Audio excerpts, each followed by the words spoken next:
Hey everybody, welcome back to HitPoint, a JRPG news show, an anime news show, a niche news show, a show where Baku and I play air guitar as we listen to our own intro, and I sing along to it as well because that's just the way that I roll. Yeah, we'll be responding to questions and comments from super chats at the end of the show. We'll be previewing trailers and talking about rumors. We stream live every single Sunday at 7 p.m. Central, 8 p.m. Eastern Time, without exception, except for those times when we don't. Baku, how have you been, buddy? Oh man, super tired, but class is over for the time being, and I've decided not to take summer courses because I'm going to die. So push it all back into the next semester. So we are good for now. Yes, I'm taking to have summer off. How are you doing, sir? I am recovering. I'm recovering okay. So I've been kind of quiet the last week and a half, 2 weeks, because I've been sick on and off for the last couple weeks with all kinds of, congestion and all kinds of coughing and wheezing and sounding like I'm on the steps of death's door, Sheesh.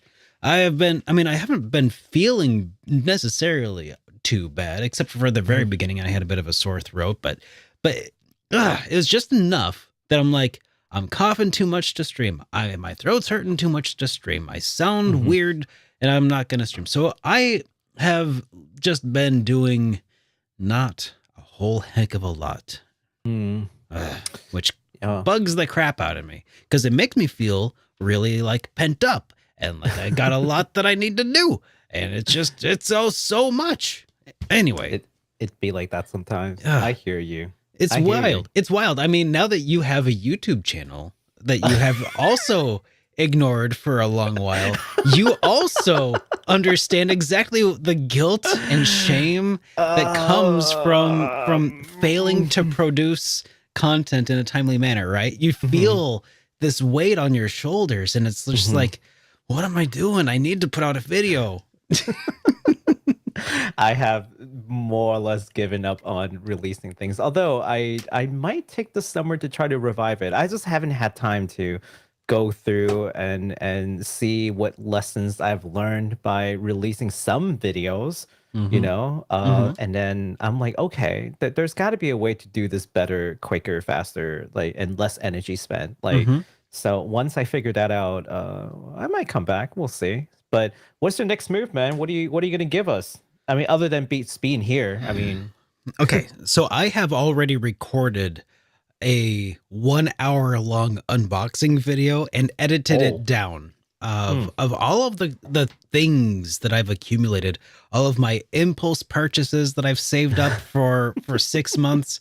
I have this it's uploaded and it's ready to go on YouTube. But the problem is I just uploaded a 1 hour interview with Leona Renee, right? The localizer behind the early Trails games, some of the early Trails games. It was a phenomenal interview. People who watched it were so happy that they did, and I'm so happy with the feedback that I've gotten for it. But the thing is, it's an hour-long video, and present company excluded, some people in my subscriber list aren't really keen on watching videos that extend beyond 10 minutes or 20 minutes. And once you get past the over 1 hour mark and into the 2 hour mark, only the real ones stick around, and thank everybody for sticking around here for watching our show, which always goes on beyond 1 hour. But anyways, I've got to put out a banger here pretty soon, and I've got some pretty good ideas. Okay. But YouTube doesn't like it when you put out 2 videos that nobody watches. I've come to find that out. I need to kind of spread them out a little bit, and it's not like I'm not gonna do an unboxing video of things that people send to me. Whether that be fans or people corporations who make video games and stuff. That's really exciting to me as to open up some pretty cool stuff. But I need to put something up between between the long hour-long interview and the long hour-long unboxing video, because I don't want YouTube to forget that I exist, or to like, relegate me to the annals of, like, oh, this guy only puts out, hour-long videos that nobody wants to watch. So I got to do something else. And I have an idea. I mean, besides, like experience points and first impressions videos and stuff like that. But I do have an idea. The dreaded YouTube algorithm that no one understands. I know. And a lot of guru who claims to understand it. Anyhow, I know. Yeah. I know. It's so much. It's weird having to contend with the algorithm. But anyways, I'm gonna put out something here pretty soon. I think I have a pretty cool idea for a way to celebrate 10 years on YouTube. Oh yeah, that should be nice. It's gonna be a series of videos. Yes, another new series. Please watch it when it comes out, because it's gonna. I think it'll be less than an hour each one. I'm sure of it, but please. Anyways. Yeah. So I don't know if y'all in chat knows this, but Derek and I actually streams on Twitch. So what's new with you over there? Do we? Oh my gosh. Do oh my we? gosh. Do we? What, I haven't streamed for a few weeks now. Yikes. I know. Okay, here's the other thing. I know it's a lot of like pre-news, just banter, but I have been meaning to stream more Trails of Cold Steel 3. I haven't, because I've been sick, and yes, I'm running behind, even more behind than I should be. And I think what I'm going to do is I'm going to take like a week off of work here pretty soon and just do nothing. I'm just going to spend an entire week playing Cold Steel 3 and then probably Cold Steel 4 if I have. I don't know. I'm just going to try and blitz through them as quick as possible. Am I hearing a Cold Steel subathon? Is that what? What is that? How did you get that from that? That is not what you heard. I swear to God. That's how I twist all the news all the time. What do you mean? Like, it's act like you've never met me before. It would be a lot of work. Gosh, maybe I could do that, but I wouldn't do it like all without sleeping. That would be a lot. That would be insane. But the fans will love it. Yeah. Both to watch you play their favorite game, but also to watch you suffer while doing it. Oh my God. That Schadenfreude will kick in, like, the Schadenfreude. Yeah. I'm totally mispronouncing it, and people chat's like, it's pronounced this way. I'm from Germany. I was gonna say you like suck, Schadenfreude, but whatever. Yeah, it's okay. Okay. They know I cannot pronounce German to save my life. I think that's almost enough of me whinging for now. So let's go ahead and start talking about some of the comments that we got last week. Yes. Hang on. Before I do that though, Baku, what have you been streaming? I feel so bad. You asked me about what I was doing. What about you? What are you streaming? I almost forgot about that. So I just finished an entire review of Xenoblade Chronicles, Xenoblade Chronicles Futures Connected, Xenoblade Chronicles 2, and Xenoblade Chronicles Torna. Yeah. So that's like 1.5 game each. That's like 3 games worth of like review. We watched like key cutscenes, and even then, each game's cutscenes added up. If I wanted to watch every single one of them, would be 14 hours or so per game. So that went on for about 2 weeks of just nothing but sitting down and just watching clips, which is crazy. I did not know that these clips take so much time. You did not do the math. No, I did not do the math at all. I was like, oh yeah, we'll be done in like 4 days, Sure. A day and a half per game, and then half a day for like one of the DLC add-on stuff. Well, you gave people some time to play ahead, right? Absolutely, yeah. That's what you were. That was the aim. That's smart. Yeah. It's all going according to Keikak. All according to Cornucopia. Yes. Yes. But man, I am in love with the game all over again. Like we did like a kind of like an analysis of all the things coming together. Because for those who don't know, Xenoblade 1 like basically sells itself as a independent, like, you know, and just the independent game, right? And then Xenoblade 2 sell, or at least people were told that this is going to be a separate game until the very end, when they're like, just kidding, the two games actually related at the very end, at the very end. Okay. Yeah. And then Xeno 3, at least based on the trailer, because I haven't played the game. Okay, so not really a spoiler if you've seen the trailer. What if I haven't seen the trailer? Well, they are you gonna spoil me, Baku? Yeah, I'm totally gonna spoil you. I don't feel bad. You're never gonna play Xeno anyways. But yeah, basically, but other people probably are. They've hinted that the two games connect, but they don't tell you how or why. Okay. They've just hinted. So I rushed back into play Xeno 1 because I wasn't gonna play Xenoblade 1. I'll just play Xenoblade 2. I'm like, I got too many games. I'm not playing this. I don't care. And then 3 comes out. It's like, you know what you need to do? You need to play 1. And I was like, okay, you win. I'll play 1. But that was a couple months ago now. So now that I'm fully re-engaged and I've watched the scenes back to back between 2 and 1, I have these like new like revelation, if you will. You know, sometimes you read a book, you like read it again, you discover something new. Yeah. It's like that, except the 2 books have basically condensed the watching time and they're connected. So now I can really see how the 2 games play on each other in like thematically and everything. Right. So, yeah. But hey, if you guys want to hear more about it, what I think about Xenoblade, definitely come by to hang out over at twitch.tv/BakusanJRPG. And if you want to see more of Derek playing Cold Steel, definitely head over to his channel as well. Alrighty. Well, thank you so much. Thank you, Baku. Okay. Let's get to it. Getting into some of those comments from last week that we've got to talk about. This one comes from Aloha Gamester, who says, as soon as I heard Derek's gym story at the beginning of the ep, I dropped everything and hit the gym for a quick workout and sauna session. Now I'm back, exhausted, and now I'm the newest member of the Soar AF Club. Yep, it's been like that. It do be that way. I was actually today was back in biceps day for me, and and I'm feeling like this can of soda is a little bit heavy right now, but it's getting better. It used to be that like, especially with cardio was my worst. I hated it.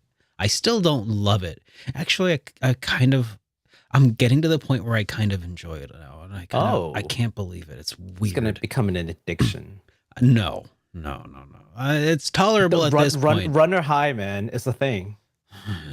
But I will say that it's been interesting being able to actually go from like warming up and like just kind of like getting my blood flowing a little bit at the beginning, and I would do a little jog at like 4.5 miles an hour, and then it'd be like, all right, let's break it back down to like 3.5 walk. Now it's like, all right, when I get there, I'm like, all right, let's crank it up to like 8 miles an hour run. Let's go. And I'm just like busted out for a minute and then reel back in for a power walk at like 4 miles an hour. Like it's it's so dumb but it feels so good to be progressing. It's like an in IRL leveling up, I'm level 2 now or something. I don't know. But yeah, Soar AF Club, it's real and it exists, and you gain real EXPs this way. It's interesting. Absolutely. I need to get back into exercise. It's really grindy though, kind of a pain, not gonna lie. No pain, no gain though, am I right? Yep. Well, in my case, no gain, no loss, because I need to lose weight. No pain, no loss. You don't have no. Okay, that's a huge misunderstanding. You don't have to work out to lose weight. In fact, any working out you do has nothing to do with weight loss. Like you can you can work out all for like 3 hours and maybe burn like a couple hundred calories, maybe. But like you could gain back 200 calories by eating a banana. Like it is not where you lose weight in this. You lose weight in the kitchen. Yeah, 100%. That's fair. Yeah. I just ate a plate of like cream-based pasta. And I'm drinking a can of soda. Yeah, so much for that. I mean, granted, it's a small can of soda, but still. Anyways, yeah, I need to get back into it. All right. Next comment that we've got is from some random guy. That's his name. Okay. Yeah. I wasn't trying to diss him. As much as I understand the urge to want to catch up in time for Revelry's release, I'm still gonna be kind of sad if Derek decides not to stream the rest of Cold Steel 3 and 4.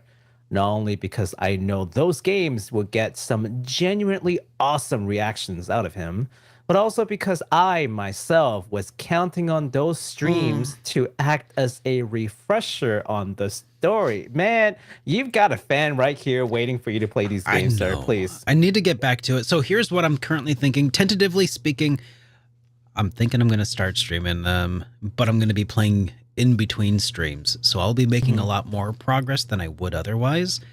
And I'm probably going to have to drop the voice acting bit and just, at least for the non-storyline events. I think that's my current plan, is to play off stream, play during stream, limit, kind of streamline the whole playthrough during the streams. And I think I'll get there, but it's the deadline is fast approaching, and that being out for a week did not help. Man. Yeah. Well, you'll come back. I people are waiting for you. And if you want to shame Derek, shame him on Twitter. Oh, thank you. I don't care that you're sick. You gotta play your stream. Yeah, please don't be mean. But do shame him. Just shame him nicely, politely shame him. All right, and then if that's the thing. And then we got a few comments from people who were like who were saying, "Hey, Link's Awakening is not a sequel to Link to the Past, because Link to the Past sequel is Link Between Worlds." Incorrect, actually. I think Link Between Worlds takes place several hundred years or maybe 1,000 years afterwards or something, maybe. But according to Hyrule Historia, Link's Awakening takes place. It follows the same character Link from the Link to the Past games. After he's done saving Hyrule and Link to the Past, he goes out on a ship and does some cool stuff, and that's when the events of Link's Awakening takes place, which is pretty interesting. Now, as to whether or not that's according to Hyrule Historia. Now, as to whether or not that's still a valid and reliable source, I mean, it's kind of the only one that I know of that's like official. So I'm gonna say it's at least reasonable to deduce that is part of that timeline and follows the same character according to Nintendo, at least back then. If things have changed since then then I guess it just means that it's all made up and doesn't really matter in the end, huh? Yeah. Well, death of the author thing too. Oh yeah, sure. Yeah. So Link's okay. So let me just. Sorry, let me clarify. No author actually died involved. Sure. Yeah, the phrase implies death, yes. Yeah, there's a phrase called the death of the author that implies that basically once a book leaves the author's pen, they are no longer relevant to the interpretation of the story. It is up to the readers at that point to understand the story. The author dies in that sense. Now, I don't read a lot, but as you all know, JRPGs are pretty much like a novel on its own every time. So, like, I do think about stuff like that with respect to games and how the people, the fans interpret the stories and etc. Right? But Link's Awakening, that's the one where like it takes place in an island and whatnot. That's right? right. In Game Boy. Okay, now I know. Now I know which one it is. I remember that one. Okay. All right. Okay, so some things about super chat, yada yada, voicemail. Yeah, no voicemail today, unfortunately. Sadly, we did not get any voicemails to the phone number, which you could leave one at if you wanted to. It's 785-337-3805. That is a number you could leave a voicemail at if you lived in the United States, or otherwise, if you feel like just emailing us a voicemail, you can do so at hitpoint@superdarkrpgs.com. But unfortunately, no voicemails today for us to respond to. So that's okay, though, because we've got so much to talk about, and we've already killed 20 minutes. Oh, my God. I know. Okay. Yikes. It is time for us to talk about, well, some sad stuff. Okay. All right. So starting with this announcement here from Core Cell Technology, who have announced that their upcoming title, Quantamancy, the Purgatory, a holy punk action RPG, is canceled. Yikes. Yeah. Core Cell stated that the reason for the cancellation is due to creative differences between the executive director and the director. It was also stated that the director will retain all rights and continue to work on the title, so we might hear the title pop up sometime in the future. But for the time being, all plans for it have been ceased, to be for the time being. Yes. So, that's got to be a bummer, man. Yeah, the game actually looked pretty good. I mean, they never released anything other than like concept art, but the concept art already looked really good. So, it looked like it was gonna be the whole holy punk thing, like that theme. I didn't even know that's a thing. But I didn't know that's a thing either. Apparently, it's kind of like steampunk, but like church. Yeah, with like they call it holy punk. Apparently, I again never knew that was the thing, but it looked really interesting. Yeah, holy punk. Their words, by the way. Yeah, that's pretty weird. Yeah, but I dig it. That is some really nice artwork so far. Right. Is that like a PlayStation era style? No, I don't know. PS2 maybe PS2 style era. Yeah. Oh man, it kind of the art reminds me a little bit of Art Tonelico. Oh yeah. I can kind of see that. Yeah, that sort of character design. It's unfortunate, and unfortunately, I have yet more unfortunate news for you all because this is the cancellation and delay section. Yeah, I know. So prepare to be bumped out. Hollow Knight Silksong, which is the follow-up to the original Hollow Knight, starring the character Hornet, will be delayed. According to Team Cherry's Matthew Griffin, who handles their PR and marketing. And of course, we're going to link to the, the tweet. If you want to read it down in the description below, all the primary sources there. But we do have like a trailer of a Hollow Knight Silksong. So just so y'all can see what that's about. Yeah, just a little, a delay trailer. A delayed trailer. That's kind of funny that's almost a thing. All right.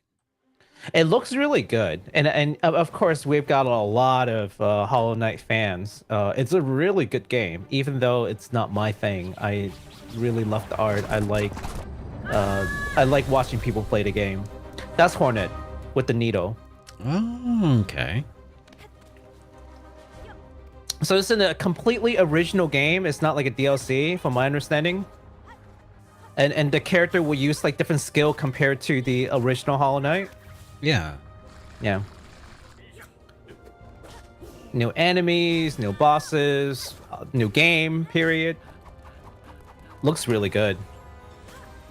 My goodness, that art looks amazing. It really does. Kind of crazy. Well deserved as to like why people love this game so much. And it's freaking hard.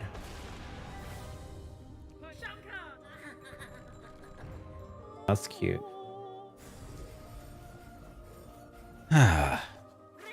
This art style, man. I need to play games like this at some point. What, I guess so. I've never played Shovel Knight, Hollow Knight. Yeah. None of the above. Man, sometimes it'll do you some good to play a game of like just to get away from the monotony of JRPGs, I guess. I don't know if I'd call it monotony. But I get what you're saying. Just a change of pace. Yeah.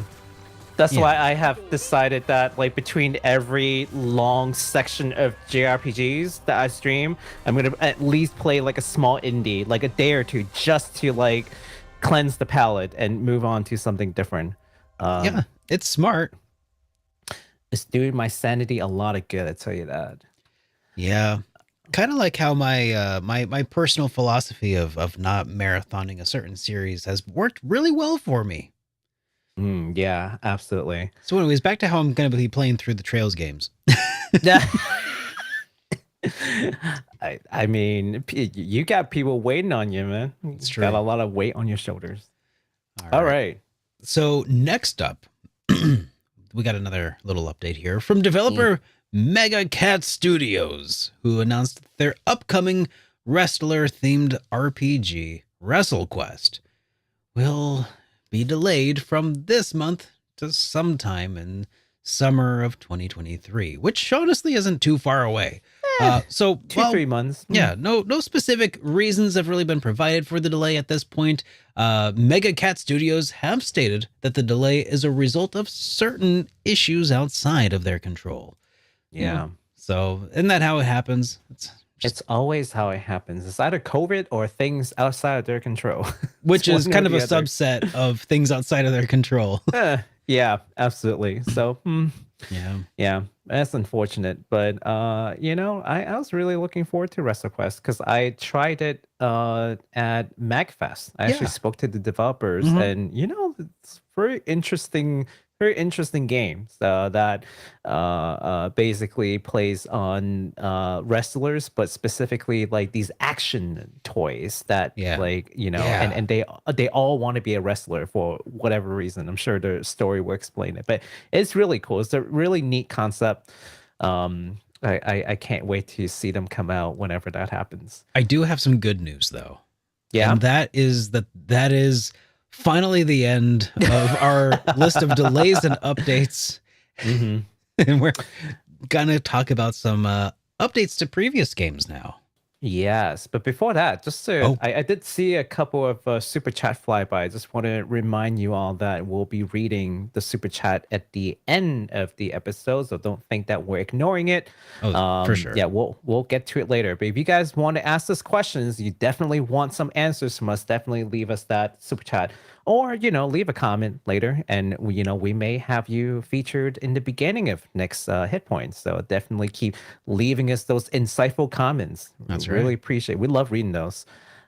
All right, now moving on to updates to past releases. There's only one. So perhaps the most successful of all unofficial Hololive fan games, HoloCure, a Vampire Survivor style game that features the agency's talents as playable characters, will be moving away from their in-game launcher and onto Steam with the upcoming version 0.6, which is a piece of news that I think a lot of people are really going to appreciate, because it's just we have a lot of our games in Steam, and this being a fan game, for one reason or another, they couldn't put it on Steam. That was their stated reason. But they worked it out with Hololive. They're officially allowing them to put it on Steam as a fan game.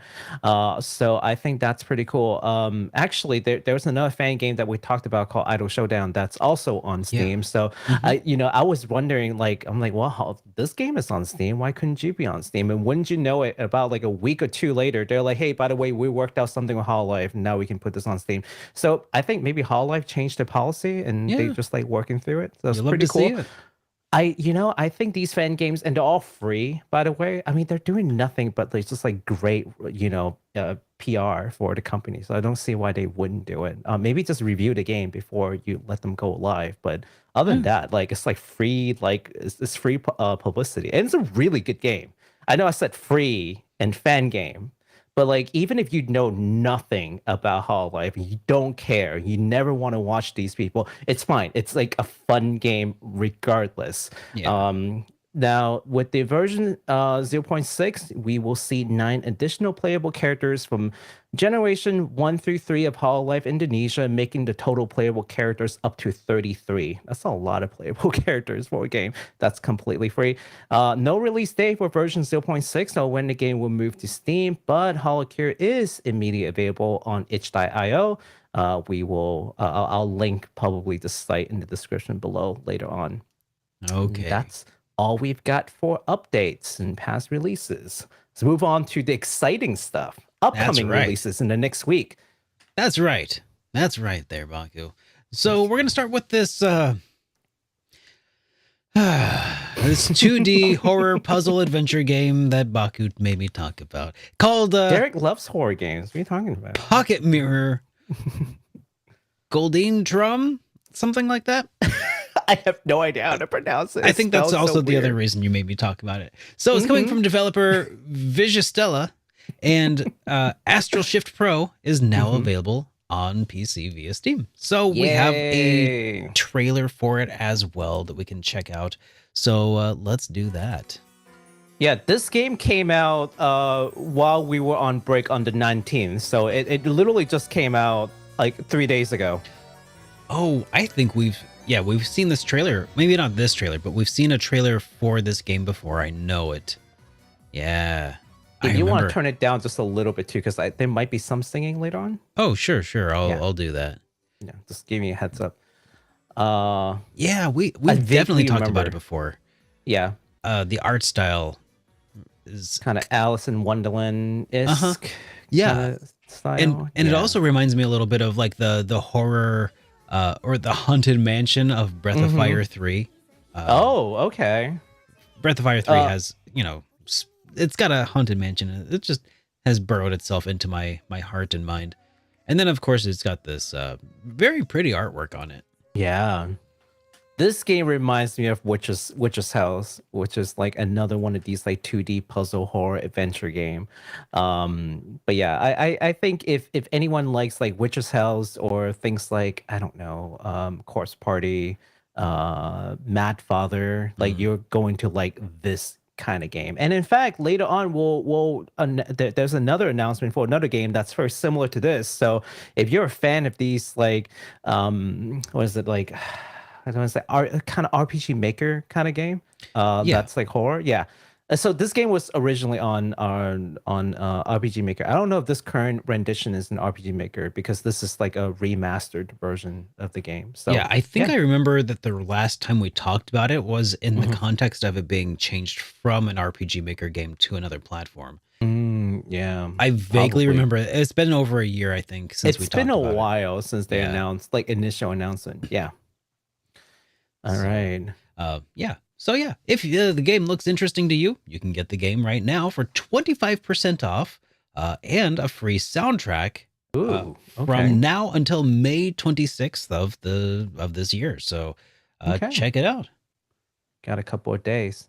All right, next up, we've got a story expansion DLC to the turn-based RPG One Piece Odyssey. And it's called Reunion of Memories. And that's coming on a couple of days on May 25th for all supported platform. We do have a quick trailer just so we can refresh ourselves on what this is about. All right. Yeah, let's pull that up here. Yeah. I'm just so happy that this game didn't bomb. Like, I want to see more, different anime works. I was gonna say, get their RPG. I want this to inspire more people to make more betterer anime RPGs. Bandai Namco, come on, answer our call. I think Bandai Namco also mixed like the Soul Arts like game, Soul Arts Online games, and I don't have numbers in front of me, but if they're able to release like 4 or 5 games based on that series, I'm going to say the game actually sells. And the game can't just sell.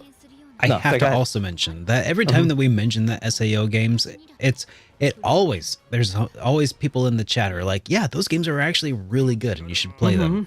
Yeah. So I guess the next time someone asks like, are there good tied-in RPGs, we can point to like maybe 2 of them, because I've heard people really like One Piece Odyssey too. So hopefully y'all excited about this Reunion Memories thing, because I'm excited. I was waiting for this to come out so that I can actually start One Piece Odyssey. I haven't played it yet. I have the game, but I will now that the DLC is out. So yeah, this is a story expansion DLC, and again, it's coming out on the 25th. So get to it. It's in like 4 days. All right, and here's another one that Baku and I have talked about a few times over the course of HitPoint, and that's Monster Menu, the Scavenger's Cookbook, the latest strategy RPG from from Nippon Ichi. Monster Menu. Scavenger's Cookbook will be released on May 23rd, just a couple days from now in North America, and then on the 26th for the European Union, and on the 2nd of June for Australia, New Zealand. And it's coming out on PS4, PS5, and the Nintendo Switch. So if you're on the fence, you can also just go try out the demo right now. But we also have a trailer for a refresher for anybody who's curious about what this game is all about, because it's kind of its own thing, right? Like, I kind of feel like this game might be a sleeper hit because, like, you know, sometimes Nisa will release a game and it's kind of like a low budget something or another. This one actually looks pretty polished. I'm not gonna lie. Like, yeah. But yeah, this is the demo trailer, so what you can expect to see in the demo, more or less. Okay. Yeah. Yeah. So anybody who might not have seen some of the earlier trailers, a lot of this game is kind of about like fighting monsters and then making food out of them. Which is weird, and then absorbing some of their power, I guess. Yeah. Right? Well, Like, I mean, there has been a couple light novels turned into anime that has some kind of monster eating and gaining skills as part of things. So I feel like this is just a natural evolution of actually making a game based on that premise. Like, there are a couple, yeah. There's always been that meme of like, aha, what should I do? Consume them and absorb their power. Yes. It's like, well, yes. That meme has been made manifest into this NIS title. And NIS is kind of one of those goofy game companies that just kind of does weird stuff for offbeat stuff. And kind of love it for that. Yeah, when they're not publishing Falcon games, they do develop their own like fun games in house. Disgaea being, of course, chief among those. Some experimental stuff too. So I respect their spirit of innovation for some of these games. So yeah. How long is this? A lot of trailer? people complain about it too, right? 2 minutes. It's about done. Oh, okay. A lot of people complain about about like Square Enix and say, oh, they're just not trying. They're doing the same old. It's very safe. I feel like that's just Square Enix. Like they're gonna give you like a solid game, but don't expect anything like too like world avant-garde.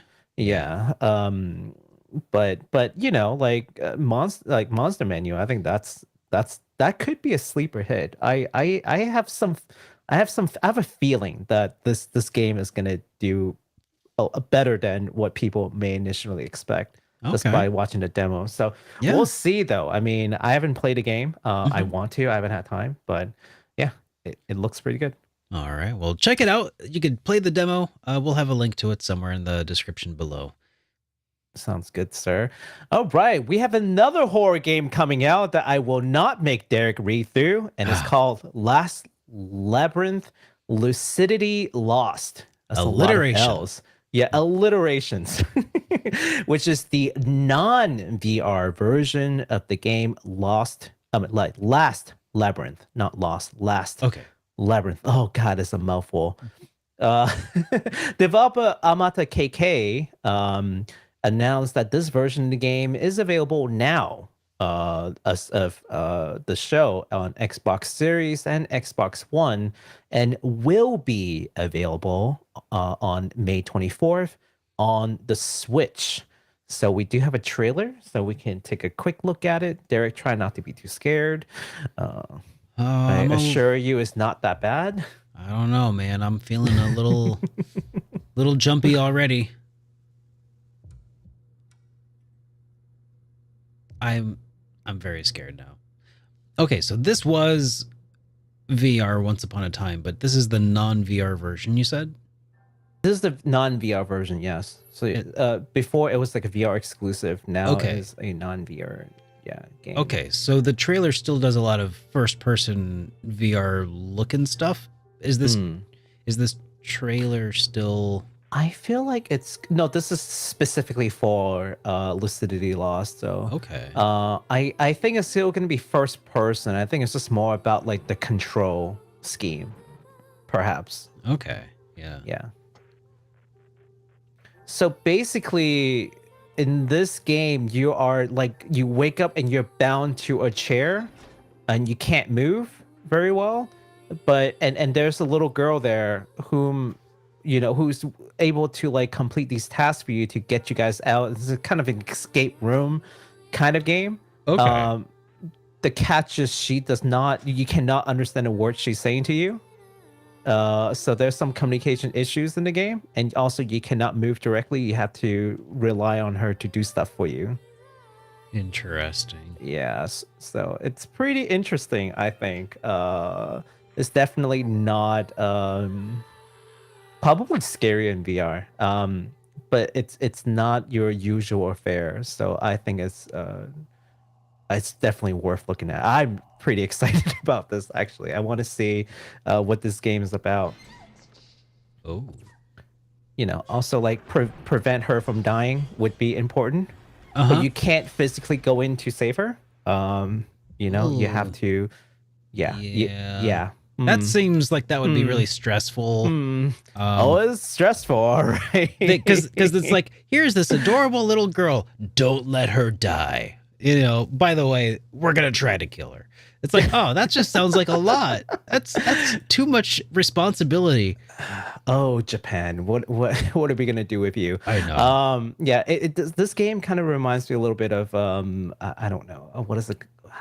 Dang it! What I had it in my mind and I completely forgot about it now. 999, Zero Escape, that sort of thing, where you're captured and then you're trying to get out. But there's that kind of theme going on.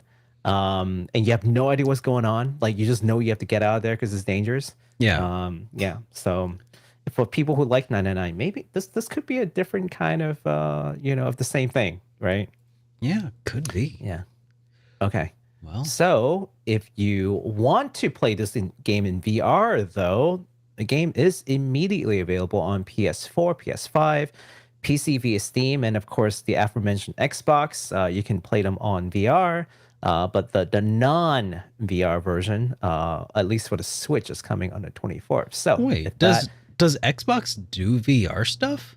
I don't know, but the game is definitely available on Xbox already. So maybe not. I'm not an Xbox owner. Don't at me. Okay. I just know that this version of the game is available on Xbox One.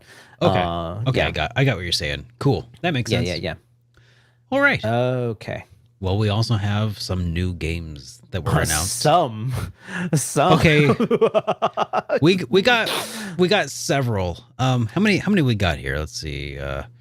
Well, while you count, so we canceled our show last week because there was like nothing to talk about because there were maybe like 3 games that are that's been announced. So I'm just like, yeah, there's really nothing to talk about. And then this past week, just like 10 games got announced. I'm like, okay, well, now we have to stack everything together in a single show. So this is going to be action-packed. Yeah. Well, let's go ahead and start right away with this one called Decarnation. Publisher Shiro Unlimited announced that the new 2D psychological horror game, Decarnation, is coming on the 31st of May for the Nintendo Switch and PC via Steam. The game will feature music by Akira Yamaoka of Silent Hill series fame. And yes, we've got a trailer for it, so we can see exactly how much I love this game. You love horror games.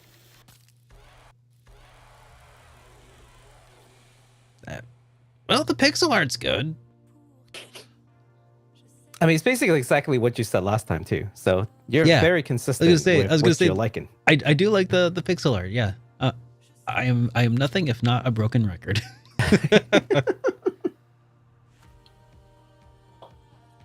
Yeah, it looks pretty trippy too. I think it's supposed to be trippy. I think it's just like this opera singer who's like not really making it in town, and kind of like her inner state and all this. Yeah, that's why I think that's why this is a psychological horror as opposed to like actual like life horror. I don't know. We don't know what the game actually entails. Yeah. But I think her like lack of success in the city is kind of like doing things to her. But the art can identify looks with that. amazing. Well, you know, this mess right here just reminds me of this other thing called Cyanota. I don't know if anyone knows what Cyanota is, but that mess of flesh just reminds me of that. But if you don't know Nayuta, that massive flesh also reminds me of a old school Final Fantasy boss. Oh Do you yeah, remember those? It's yeah. just like 10 monster merged into this like grotesque thing and you just Uh-huh. fight a blob. Kind of Yeah. reminds me of the end of Akira, the movie. Oh yeah, that. I mean, I feel like that's kind of like inspired a whole lot of those kinds of weird creep show monsters Ugh, afterwards. yeah. Yeah. Yeah. All that. Man. Okay, next up, we've got a game that I've actually recently played. Speaking of playing games that are non-JRPG as like a palate cleanser, and this game is called BOKURA. A publisher, Kodansha, announced that the 2D co-op platform puzzle game BOKURA will be leaving early access on Steam and launch for the Switch, iOS, and Android on August 10th of this year. We've got a quick trailer, so we can take a look at that and we can talk a little bit about what this game's about. Yeah. It's wild because Yeah. I feel like once upon a time, and it wasn't all that long ago, early access on Steam was where games went to never come out. But Yeah. the longer HitPoint goes on, it's like the more games I hear about of games coming out of early access, and it just Yeah. does not compute. Man, well, I mean, this one is backed by Kodansha, so at least there's that. They have a huge this company backing them. one. Yes, this one. I Yes. recently played it with one of my friend who's also a streamer, and I played one side and she plays the other. There's like the animal looking side and then like the mechanical kind of robot looking side, and Yeah. she played the animal side and this time she played a robot side. And I play the animal side, and there are these. The story cuts really deep. It cuts really close. It talks about like regrets of growing up and losing friends, and it's a whole bunch of things. And there's some not psychological, some kind of supernatural elements that they never fully explain, which I wish they did. Yeah. But yeah, the game is pretty interesting in its execution. You cannot play this game alone because you do require the other person who sees a completely different perspective in their screen to tell you what to do, how Yeah. to help them move forward, and you in turn have to tell them how they can help you move forward in the game so that you can both progress to the next stage. So it is super interesting. There are sections where basically they can't see anything. They can't see their body. You have to tell them how to move and Yeah. move with them. And some other times they have to describe to me shapes and buttons that I have to press in order for them to continue their journey to unlock something for me. So it's a pretty interesting game. I can't recommend this enough if you're into these kind of experimental play. Yeah. And I gotta say that like indie RPGs and indie games and stuff that I sometimes I've ventured out. Most recently with God, what was it called? A Space for the Unbound, and found that like, man, some of those stories, they're not RPGs, but man, some of them still just hit in a little bit of a different way, and they get a little more personal than you tend to expect, and Yeah. and it hits different, That's a lot of heart that went into it. It's a very personal story. And, like, here's the thing. Like, large teams make very, polished games, and they all have their specialties. Mhm. But I feel like when you have, like, a small indie developer, because it doesn't, pass through a lot of hands, Yeah, the story gets very personal way and very, more like, personal. undiluted.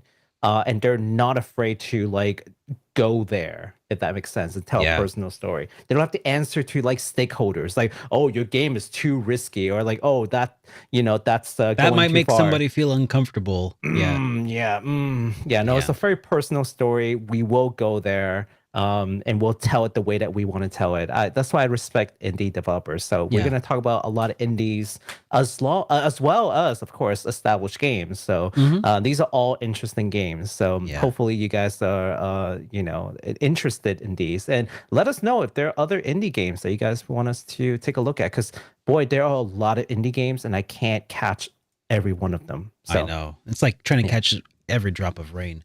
I actually So- recently asked one indie developer friend, shout out to Ty, who's working on My Familiar and Quartet. I asked him like, hey, you know a lot of indie developers, like send me a list so I can like check it out and keep them on radar. I haven't done so yet, but he's given me like a good list, and I'm like, okay, I'm gonna take some time, I'm gonna go through it and see like who we can talk about and whatnot. So coming up soon. That'd be good to have just like Yeah. a list of. Yeah. Okay. We'll check that out. Yes. Moving along, we've got another game here from China-based studio. Ace Entertainment announced they're currently developing a new fantasy farming sim called Tales of Seikyu for PC, and they have plans to release it on consoles in the future. So, Yes. You play as an outsider who has been entrusted with an old inn by God Inari in the land of Seikyu. So do you want to take a look at this trailer? Heck yeah, let's do it. Okay. This one actually looks pretty good. For people who likes farming sims, and I know some people like farming sims. It's actually pretty looking farming sim. Yeah, they are an interesting genre that kind of like intertwines every now and then with Japanese style RPGs, and I love it when they do. Yeah, so it looks like you can like transform into like animals and monsters that helps yourself farm, perhaps. Yeah, I couldn't get a whole lot of information other than what is being shown right now. I think it's still a little too early too. It does look early, and it does look unoptimized. Initial impressions are like I can see frame drops, and if I can see frame drops, then I know other people can. Yeah, because I'm not particularly.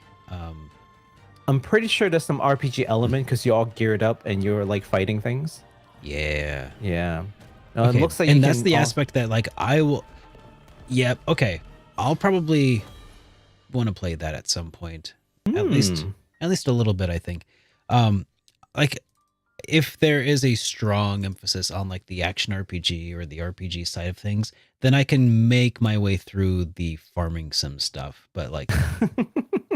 I mean, you say you play farming sims, but yeah, that's a huge time sink in it. I'm like, what? Okay, somehow I don't believe you.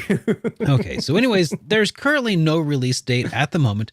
I've played Rune Factory Frontier and I enjoyed it. Okay. Oh, really? I'll have you know, it's been a long time, but I did. It was good. Yeah, but anyways. Were you catching up on Cold Steel at that time? No. Checkmate. But hey, if you guys want to watch Derek play a farming sim for a change, they don't change of place. Yeah, definitely shame him on Twitter. All right. Next game. So we just talked about a China-based studio. This time it's an Argentina-based developer. Hey. Pizia Studios has announced Hayaku and the Island of Darkness, a retro-style Metroidvania game coming to PC via Steam. The player will play as Hayaku, a soldier who has been tasked by his organization, Daikon, to explore and investigate a mysterious island filled with dangerous creatures. Ooh. Also, I totally spelled task incorrectly. Thankfully, I was reading this. It would have made no sense if you read it. Yeah, absolutely. But that's all right. So it's Hayaku. Oh, look at that. And they even have is that not like Mega Man? Like, this is so totally Mega Man. Like, the look and the sound. Yeah. I really like it. I dig it. I dig it quite a bit. Yeah. It even looks like it has built-in fake limitations for like NES like sprite counts and stuff. So like you see like some sprite flicker and stuff. Very, very accurate. Looks I dig it. It looks really good. It sounds really good. I like that retro like chiptune going on. Here, I'll turn that up a little. That sounds kind of authentic too. I think that they were doing some authenticity for this one. Yeah, there you go. From Argentinian studio, Pizia. I'm pretty sure I'm mispronouncing it because, but anyways, Pizia Studios. Yeah. No release date at the moment, unfortunately, but as soon as they announce anything, we'll be sure to let you all know. All right. So this one actually comes from publisher Annulus and developer BOKURA. They've announced Chloe's Requiem, Encore, a revamped version of the 2013 2D horror adventure game. Gosh dang it, Marco! This version of the game will include a side story called Con Amore, which can be played after the main game is done. It is interesting to note that the creator was a teenager when they released this 10 years ago. Yeah. So I guess that makes them a 20-something if my math checks out. Yeah, I would say so. Yeah. All right, let's check out But this I trailer. think that's pretty cool. What was I doing when I was a teen? Not releasing games. Clearly not. Yeah. The art's actually pretty nice. Well, this is a revamped version, by the way. So Yeah. newly drawn art. It's another one of those kind of RPG Maker game that started out as RPG Maker and now they're doing like a remastered version kind of deal. Yeah, it's one of those again. Cool. I think this is a story between a violinist. What is it? Violinist? Violinist? Yeah. Violinist. Named Michael, and his interaction with the pianist who you've seen named Chloe in this like haunted house of sort.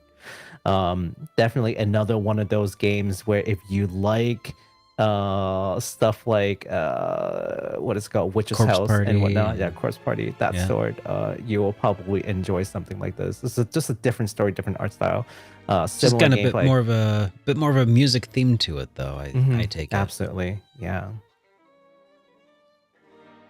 I'm a big fan of these kind of like puzzle horror games. Like sometimes they can be like really creepy and spooky, even though they're just like 2D sprites. Yeah. So yeah, they don't even do like this like atmospheric like 3D thing that really gets to your peripheral, Mhm. right? But man, like it gets pretty good sometimes. I mean, even just visual novels can be creepy in and of themselves, right? With And just the writing, right? and this is just a way for them to, like, you can tell there's visual novel aspects to this. You can kind of already see that a little bit here, kind of like Corpse Party did, but it's and I think that it's those aspects of the game that do a lot of heavy lifting to increase the creepiness factor. Not that I care about that kind of thing anyway. Baku, why are you having me talk about these creepy games? If you're into these kinds of creepy games, well, you can look forward to playing it on the 20th of June here for PC via Steam. It will be available in English, Japanese, Korean, and Chinese at launch. That's pretty cool. Yeah, not too bad. Not too shabby. All right. Here's another game from Buriki Clock.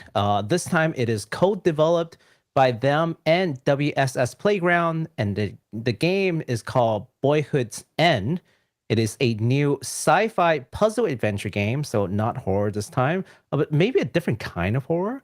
It features a world where humanity is ruled by an AI overlord called R. Carolyn. Carolyn?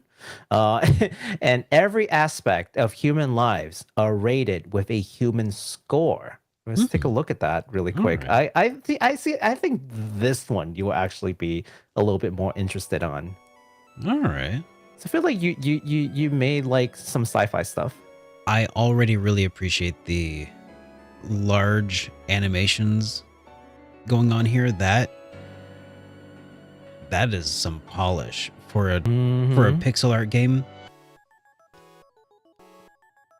Oh, okay. Yeah. Yeah, this one doing some interesting things here for sure.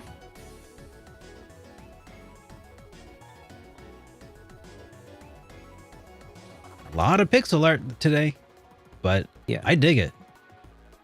No ghost horror this time, but I think it's sort of like a sci-fi horror, right? Because now it's like these AIs and robots, and they're equally scary. And I just, think like, you could kinda- probably easily remove the whole sci-fi moment here. It's just a regular old horror here pretty soon with AI, right? Dang, I was trying to hide that it wasn't a horror game. Didn't work out. Well, you said sci-fi horror, but you know, whatever. No, but they haven't actually used the word horror. I just think that Oh, it's kind of okay. scary. That Just kind of has some of it's a that, different kind of scary. like a Yeah, suspense kind of, yeah, like a yeah, suspense thriller as opposed to necessarily a chiller horror, right? yeah. Spooky. No jump scares. Hopefully. Yeah. But the idea that we would be ruled by this AI and be giving like human scores, that's scary stuff. And scarier still that we're working on these AI technology. We don't really know where it's going. Oh, come on. You know that if Mm. they gave you a gamer score, a life score, you'd be like aiming to like increase that score just to Okay. gamify life. You know what? That's fair, but You're like, all also right, I'm going to be a better person, not for me or for anybody that I know, but just to get the number, just so the number goes up. I need to platinum my life. Okay, it's Yeah. important to me. Platinum, don't speed run. Oh my! Yeah, please don't speed run. Now I'm trying to get to New Game Plus, man. Yeah, let's go. Anyways, the initial release will be sometime in August of this year for PC via Steam. I say initial release because this game will continue to be released at episodic form and be updated with a new chapter every 2 months or so. Now, it's not immediately clear to me if they're going to charge like a small fee for every chapter, because there's this game that I played in the past where they'll charge like $2.99 a chapter, and Oh, like yeah. it's not bad. It's like $2-3 for a chapter, and that's how they continue to release it. I don't know if they mean like here is the main game you pay in full, and then we'll just release a new chapter every 2 months. We'll see, but it's going to be episodic, which isn't bad. You can always wait until the game is completely done to get it. So if that's something that's interesting to you, you can definitely wishlist it over in Steam right now. Alrighty. So Playism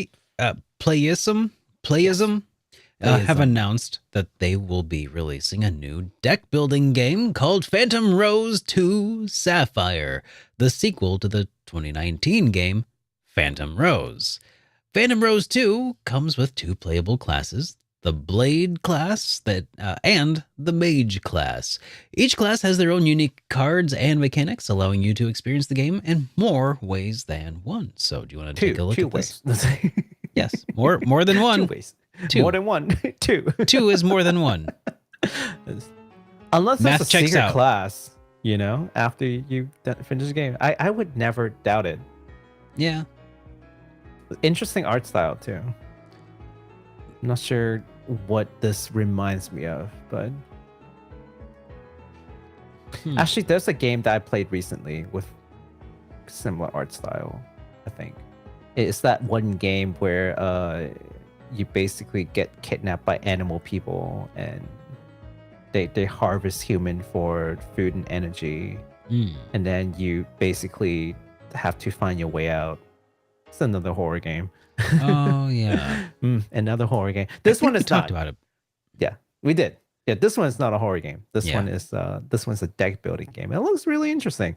Yeah, and it's planned to release sometime this year for PC via Steam, so keep your eyes out for that if that looked interesting to you. Heck yeah. All right, here's another one from the creators of Azure Striker Gunvolt. Indie Creates announced a new side-scrolling action game called Umbraclaw. The game will feature Blaster Master Zero's director Satoru Nishizawa. Yeah, let's take a quick look at that trailer. Not a whole lot of information from this game because it's really fresh. It's a really fresh announcement.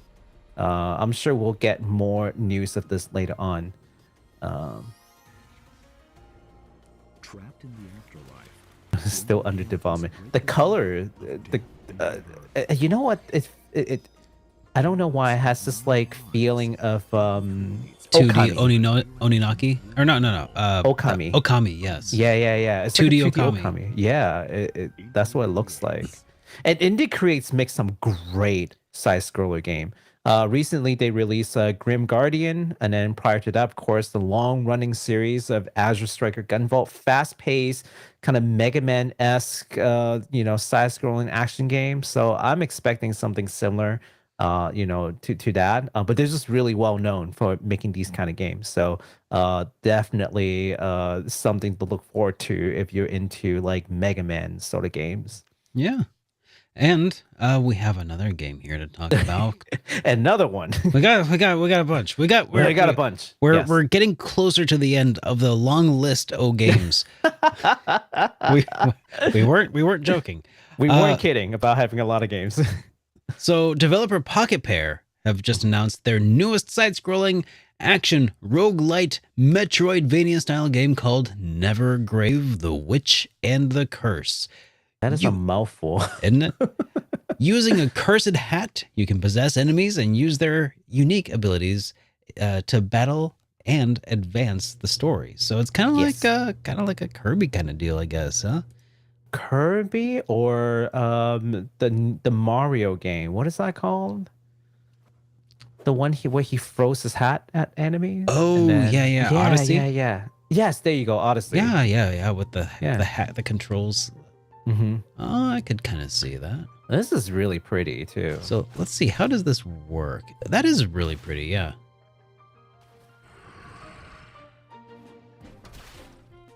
Oh, just died twice in a row. Well, okay. So I think they're showing you don't do that. Yeah, maybe don't do that. Death is only the beginning. Yep.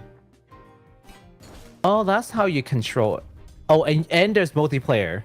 Okay. And there's multiplayer. Yeah. And there's multiplayer. Up to 4 characters. So you down them, and then... Oh, look at that. Okay. That is cool. That is... Imagine playing all your friends, like local multiplayer. Oh, that looks fun. I feel like all of my friends would probably really suck at this game, and I would want online co-op. If that's an option. I actually don't know if online co-op is an option. Oh, yeah, I don't know. It could be. We don't it know. Could be. Yeah. I just don't know. it would be nice. It would be nice. They just said multiplayer. There's Oh Jesus, it's one of Oh, those. so it's one of those Super Meat Boy grinders right there. I see. I'm so bad at those. Imagine playing through 4 people. You have to wait the 3 people to get through. That looks really good. Yeah, I like the art. Really, really good. Oh my god. It's a very pretty looking game. So it's got a planned release for winter of this year on consoles and PC via Steam. Yes. Yeah. I don't think they specify which console, but they have plans for consoles. Yeah. Well, I'd assume all of the usual suspects. All right, this next game I'm also pretty excited about. From the developers of Max Monster, Olden Cat, comes a new adventure game called Dream Channel Zero. This game tells the tale of a boy named Akira, who one day gets suddenly and inexplicably sucked into a world of mysterious video game. There he meets Numiko, who seemingly a seemingly normal girl in a teal blue hoodie, and the two of them team up to conquer whatever perils the strange virtual world may throw at them, and hopefully find a way out. So what, Sword Arts Online? I guess so. Yeah, I'm excited about this because Olden Cat is that kind of like small studio that like would be willing to make stories that's very personal. So the art's really unique. Yeah, look Max at that. Monster was really good. Yeah, you really enjoyed Meg's Monster, huh? Yeah, Max Monster was really good. I definitely recommend that for people who are into a shorter, again, more personal story, some good morals. Okay, I don't know about this one. This is brand new, but I appreciate them doing things different and do it well.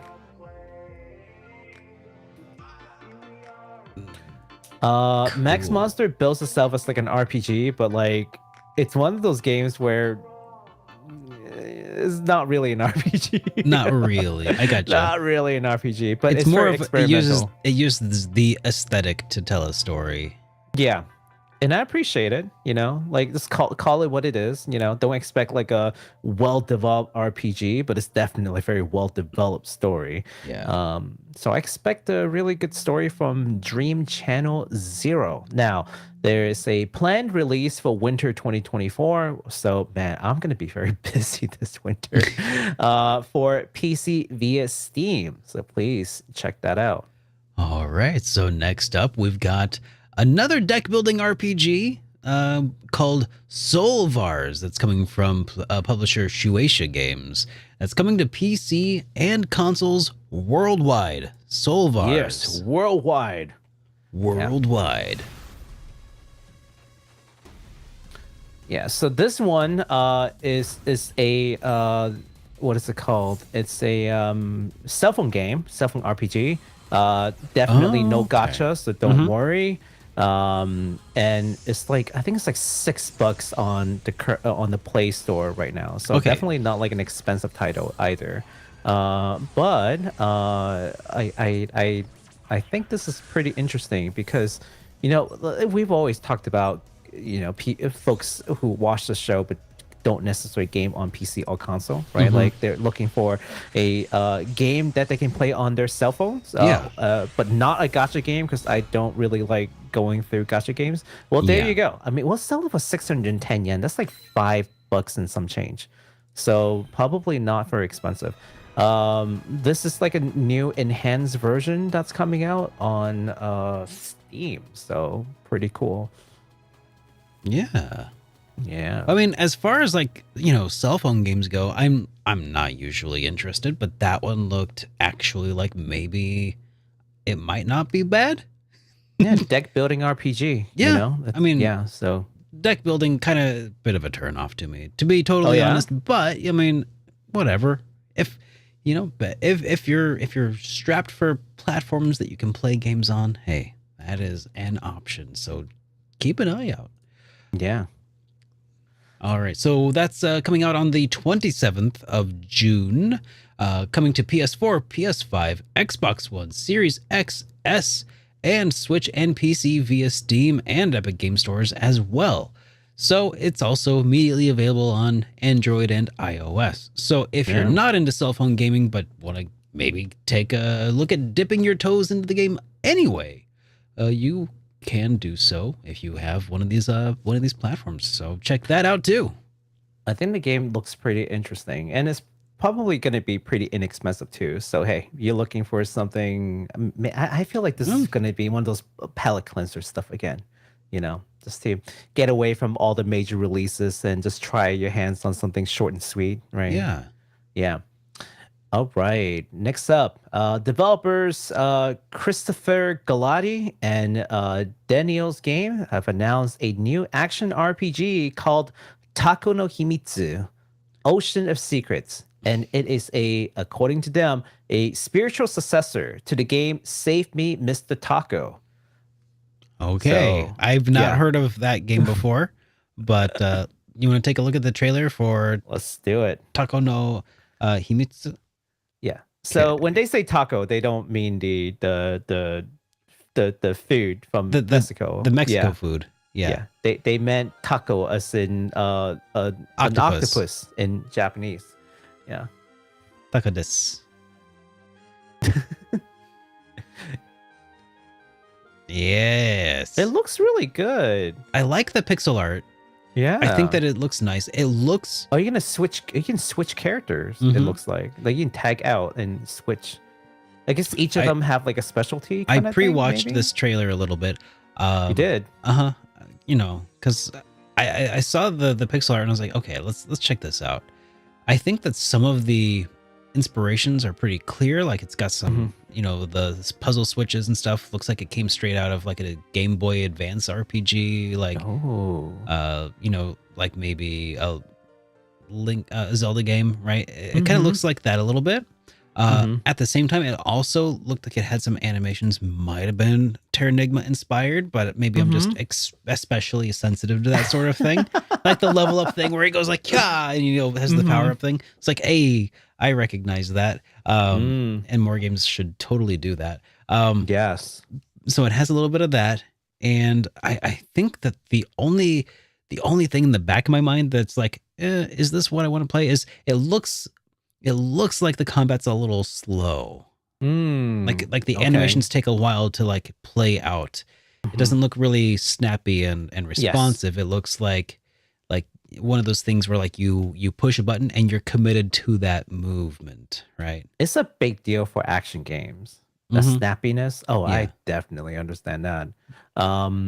Yeah, but man, you know what? Here's the thing, Derek. For the past couple of months, we've shown you some games where the pixel art's just a little bit kind of misses the mark a little bit. They got that.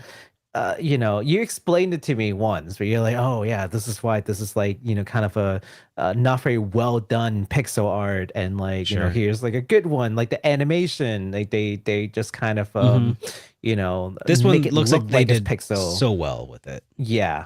I know it's not even just this game, like the past couple of games. Oh yeah, as a matter of fact, or it's all had like really nice pixel art. So I'm like, Derek's eating good tonight. Like he's seen a lot of nice pixel art today. Yes. All right. So unfortunately for you, there's no release date as of yet. It is currently being developed for PC via Steam, and a Kickstarter campaign is coming soon. And I will list the link in the description below so you guys can follow their Kickstarter or maybe support them if that looks like a game that you would be interested in. That's right. Now, I did throw a game into the thumbnail of today's video, and it had to be this one because, of course, we already kind of shown off a little bit of the trailer for this a while back when it was first announced. But at that point, we didn't really have a release date. But now NISA have finally announced a release date for The Legend of Nayuta, The Boundless Trails, and gave us a new trailer for it as well. So this new version of the game, which was previously a PSP exclusive to Japan, this new version of the game will feature enhanced graphics, event scenes, 60 FPS, higher quality audio than the original 2012 release as well. And unlike the other Trails games in the series, this one is an action RPG, a bit more similar to some of the earlier East titles. So let's take a gander at this brand new trailer for The Legend of Nayuta, Boundless Trails. Yeah, so for folks, like, say what you want about 60 FPS, I feel like it's important because this is an action game. Like, if this is a turn-based RPG, I don't care. Like, 30 FPS is fine. It will do. But because it's an action game, like, especially for people who can pick up between 30 and 60 FPS, it makes a big difference. I can see it. Yeah. I can see it. I can do with less, but I do appreciate it when it exists. Yeah. Like, I'm totally okay with 30 FPS if it's like a turn-based tactic game. I don't care. Yeah, 30 FPS is fine. Yeah. For action games, for me personally, it does makes make a difference. Sure. I appreciate them doing it. Nayuta with Noi will set off on an adventure. Lost Heaven. I still don't know how this connects with, like, you know, the Trails games. I think that not really anybody really truly does know how or if they connect, but they might. So someone told me, and take it with a grain of salt, someone told me on stream that, oh yeah, it's connected. It's like a connected world, just they never specify how. Yeah. And I'm like, okay, so basically maybe not connected. So yeah, there are some fan theories about how it's connected, but I'm not going to talk about them because they might dig into some spoiler territory and stuff. No, definitely. But it might be important, and you know, if they're choosing to localize it, I mean, maybe it will be important. You never know. So, you can expect to see this game coming out on September 19th for North America, September 22nd for Europea. Europea. Yeah, for Europa. Europa, yes.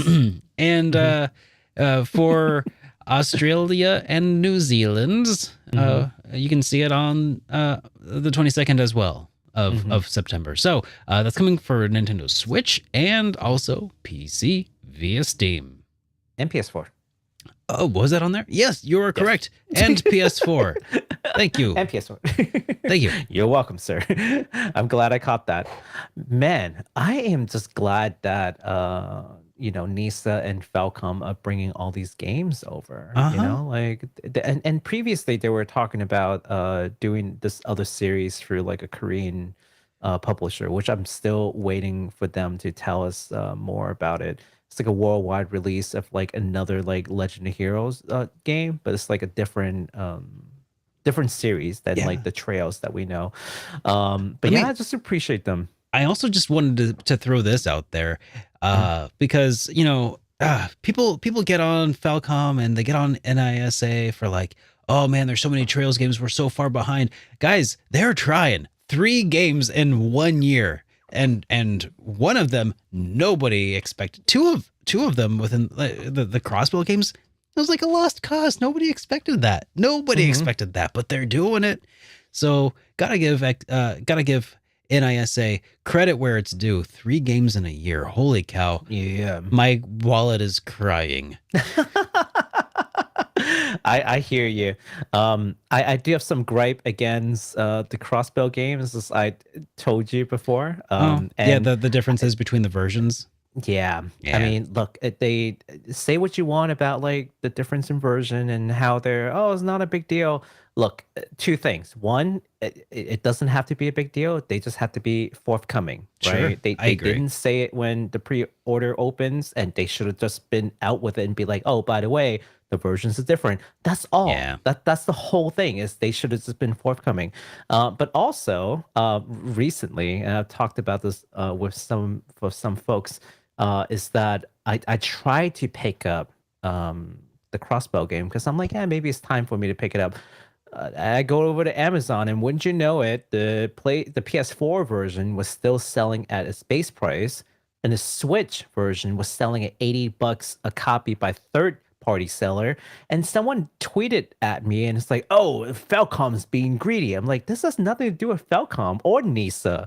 Like, let's just be very clear. They released all these games at the base price, PS4 and the Switch version. It's the scalpers or third-party seller who are selling it at a mock-up.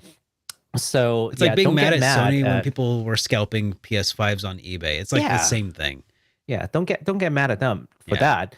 I do wish that I've just got Nisa. You're putting a lot of money on the table here by not doing a reprint. I'm sure that they do will a reprint. I mean, we'll talk about that in a little bit, I think.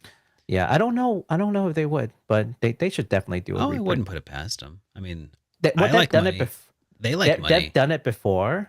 They reprinted for East 8, but it was like months and months later. Like they've already lost a lot of money by waiting. Like they should get on it like now to do a reprint. Probably not wrong. Yeah. All right, so let's move on over from. Wow, we talked about a lot of games today. I know. It is time to switch to some industry news, right? Yes, let's talk about some industry news. We've made it. All right, we've made it through all the new games. Just congrats. All right, but more game news, just not actual game announcements. So this one is anime news. Isn't that nice? Hey, that's awesome. Aniplex just announced that the new anime for the Atelier series, Atelier Ryza, Ever Darkness, and The Secret Hideout, will be airing in Japan starting July 1st.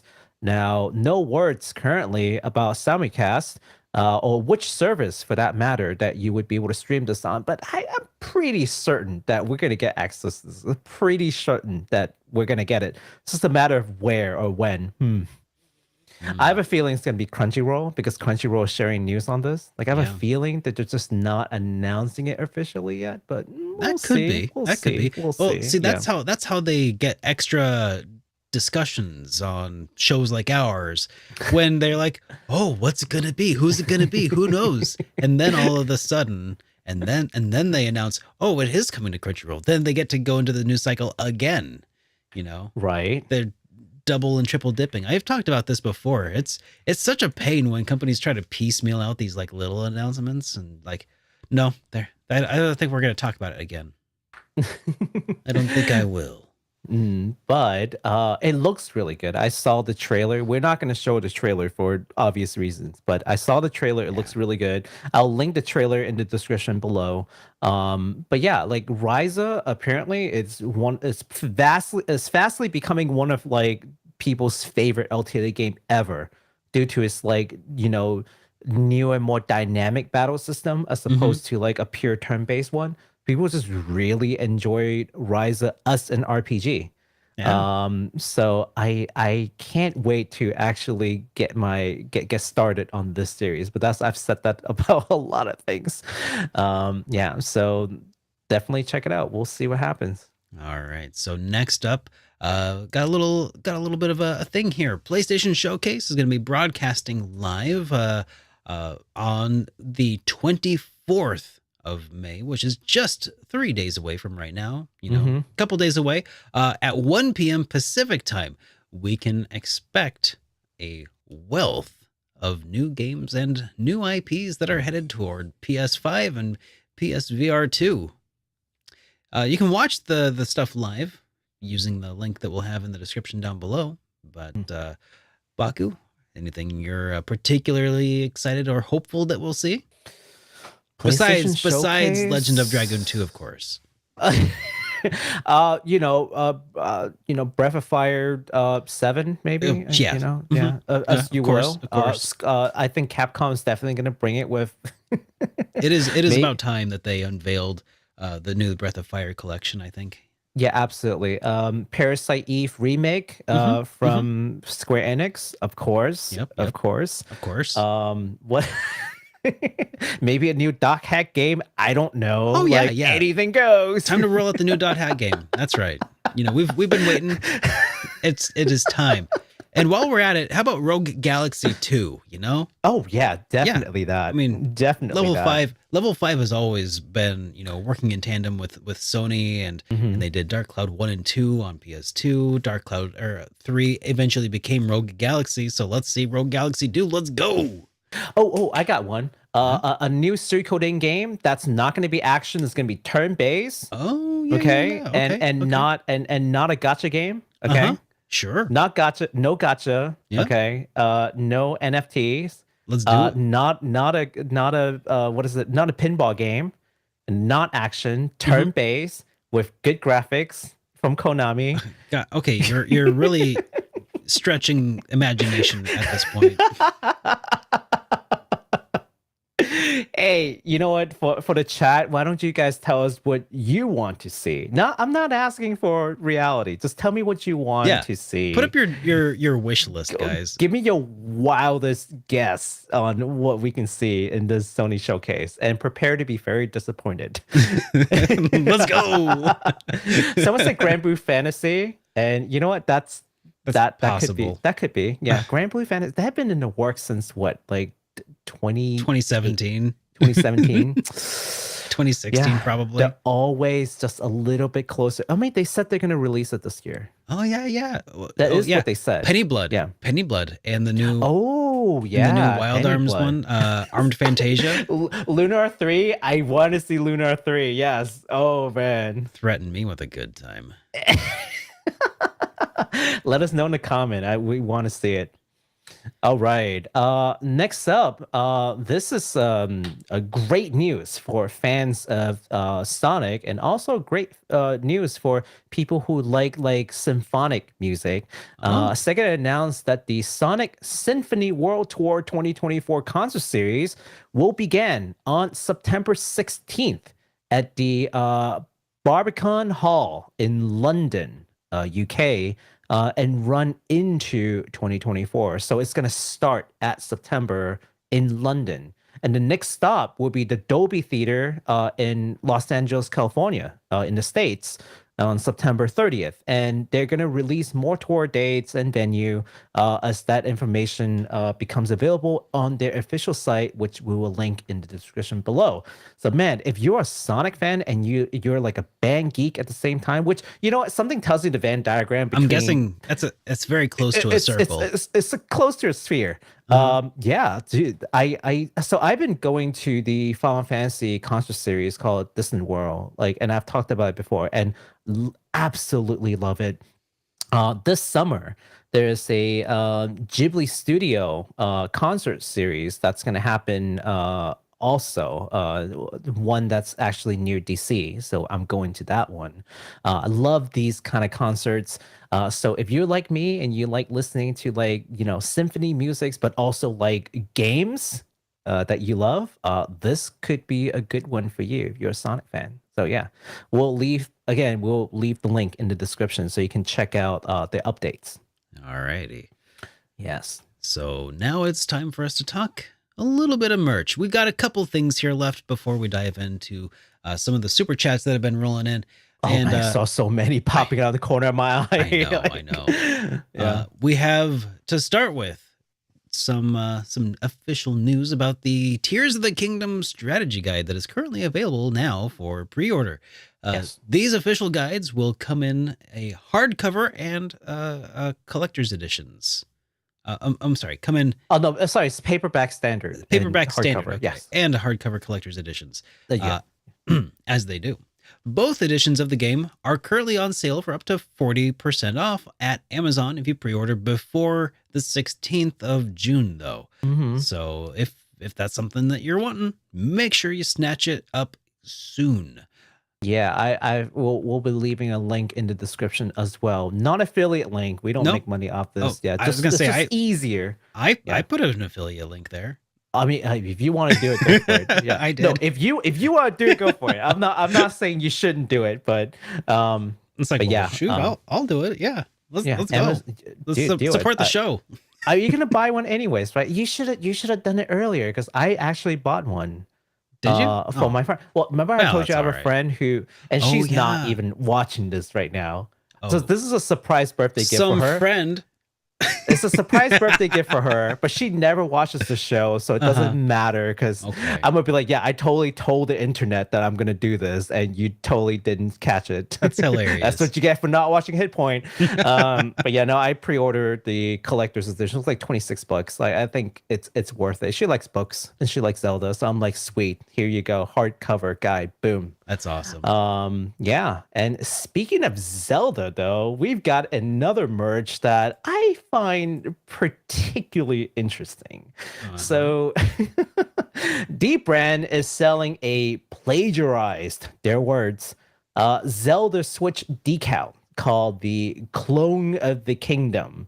And it's basically daring Nintendo to sue them. I've actually got the Dbrand site on my screen if you want to pop that open real quick. Oh, yes. I would love to take a look at that. Oh, yeah.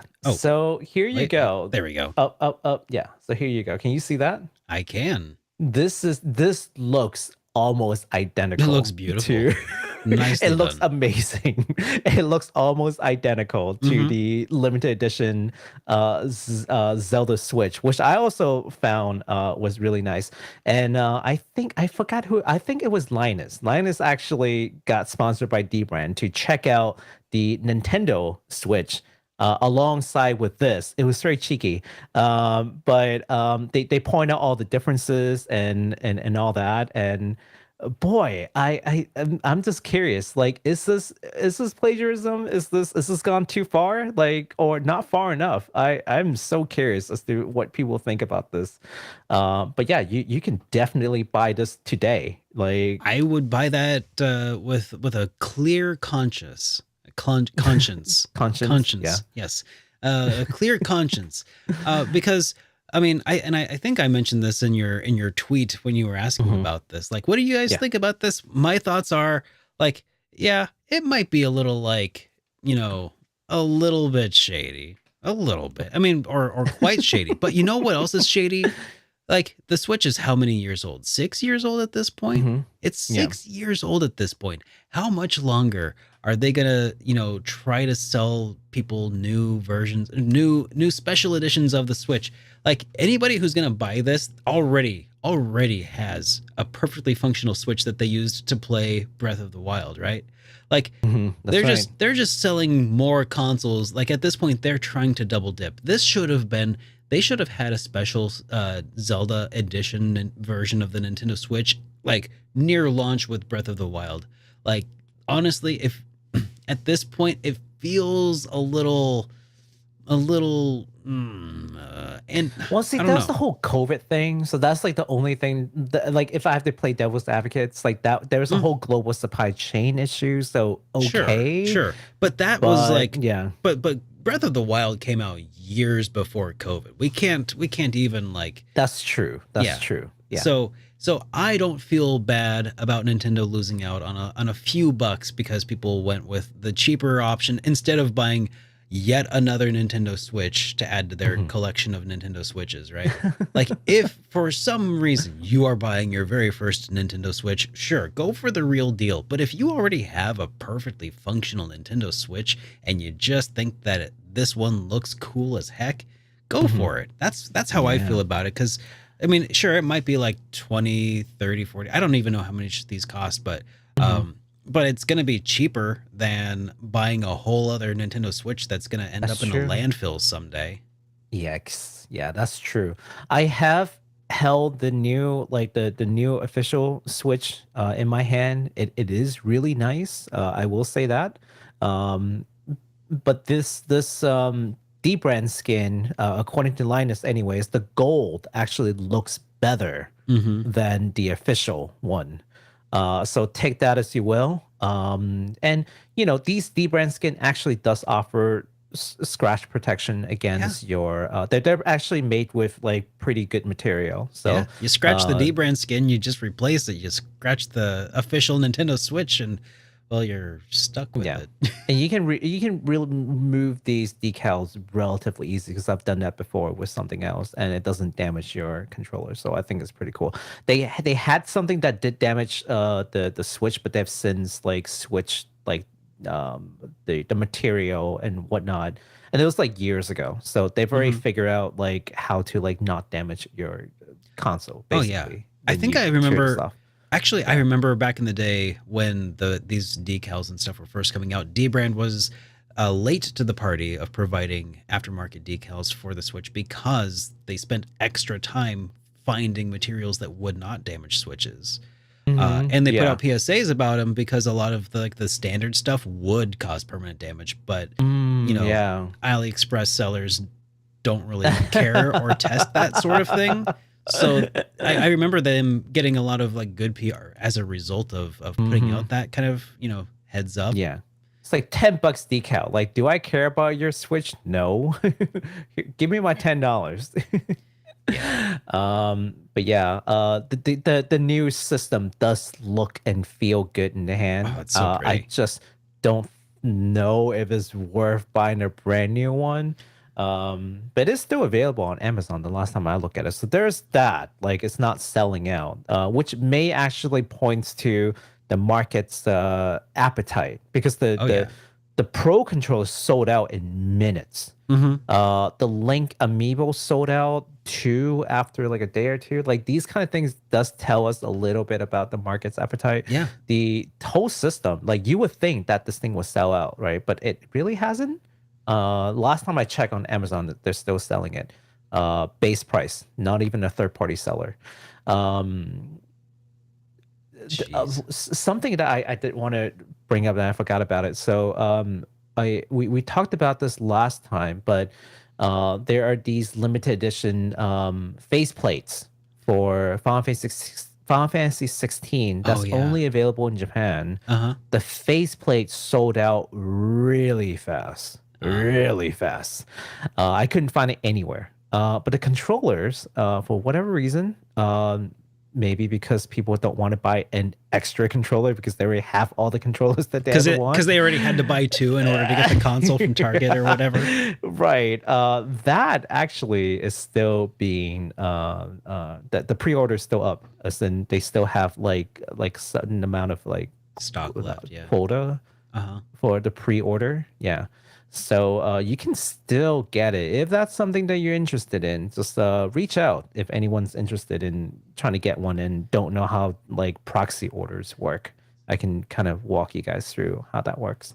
So getting back to the Dbrand skin, I think that there was, if I'm reading this right, was there another part of this decal that we didn't really talk about yet? Oh, you mean the center where they have these like scripts? Yes, there are hidden messages in the middle. I forgot what it said though. Do you have it up in front of you? I just see the URL of our source here. So here, let me see if I can pull this up here. Yes. According to our source at videogameschronicle.com. Shout out to VGC. Yeah, great source. Yeah. Let's see. The code around the logo says, "This funds our legal defense." Oh, and also, go yourself, lawyers. That is so cheeky. I love it. They had something similar to that with their Dark Plates. So do you remember the whole Dark Plate saga? No. So this is prior to Sony releasing their own like replaceable plates, and Dbrand's like, oh yeah, no, like seeing how easy it is to pop it off, like we could just have this mold and just create different color plates. But the plate design was too similar to Sony's base plate. So Sony sued Dbrand. That's what all this started. Oh. And then Dbrand took it down and they re-engineered it to be even better with breathing hole and all that. And like, you know, instead of like a pop collar, it's kind of like a curved edge, called Dark Plate 2.0. And they still sell that. And there are these like hidden messages inside the plate that like, you know, that you can decode or whatever. And it tells this like whole story about how they like really mess with Sony and like fought their lawyers and, you know, tell them to, you know. Yeah. To go pleasure themselves. There you go. Thank you. That's the word I was looking for. Indeed. So I feel like this is just kind of a follow-up to that, like, you know, daring lawyers to come after them situation. Very interesting. Jeez. Yeah. Well, I think that probably about wraps up our merch talk today, right? Yes, that's all the topics that we've had for today. Thank you for good boys and girls and listening through our TED Talk. All right. Well, let's go ahead and start off then, or end the show off with talking or responding to some of the super chats and such that we've received throughout the show. Yeah, let's do it. Thank you all so much. Starting with just this one little super chat from Shenzhen, aka Sean. Good to see you, man. Who just dropped a tenner and no real message to talk about. Hey. So very much appreciated, dude. Thank you. Good to see you again. And bring back Fluffy Dogs started off with a membership to the channel as well for 10 months of support. Says 10 months. 10 months. Says, I really enjoyed your localization interview, by the way. It may have been long, but it was a very interesting conversation and insightful for the industry. Thank you. Yeah. I thought it was really good. Yeah. I'm surprised at how well it came out. I mean, first of all, it's the first time I have ever interviewed anybody ever. And I think I did okay. Surprisingly okay. Surprisingly okay. 10 out of 10 would recommend. Surprisingly okay. But Leona was also just such a fun person to talk to. So I just had fun. I was having a blast. So I'm glad that you enjoyed that there, bringing back Fluffy Dogs. Now, got a question for you though, Baku. They say, Baku, do you play games in Japanese at all? Is Othen Felgana doesn't have English, but if you do, I'll see that it makes its way to you though. I had played games in Japanese in the past. I can still play games in Japanese. I've done it. I typically don't do that nowadays because I stream and it's really hard to explain what's going on and do real-time translation as the game is going and reading dialogues. It's just kind of a pain. So I haven't really done that anymore. But back in the days when, JRPGs, there were a lot of gems that never got translated, right? Like Summon Night was I think Summon Night was one where like it didn't really get translated. Yeah, a lot of but it them was a did. really good series. That there are a lot of those, right? It's only like the really big ones that for the most part got translated. It got better towards like PS2 and PS3, and then PS4 finally basically you can expect like 95% of them being translated. But back in the PS1 era, it's like anyone's guess. So I don't wait until like an international release. I just buy the import and I play ahead of everybody.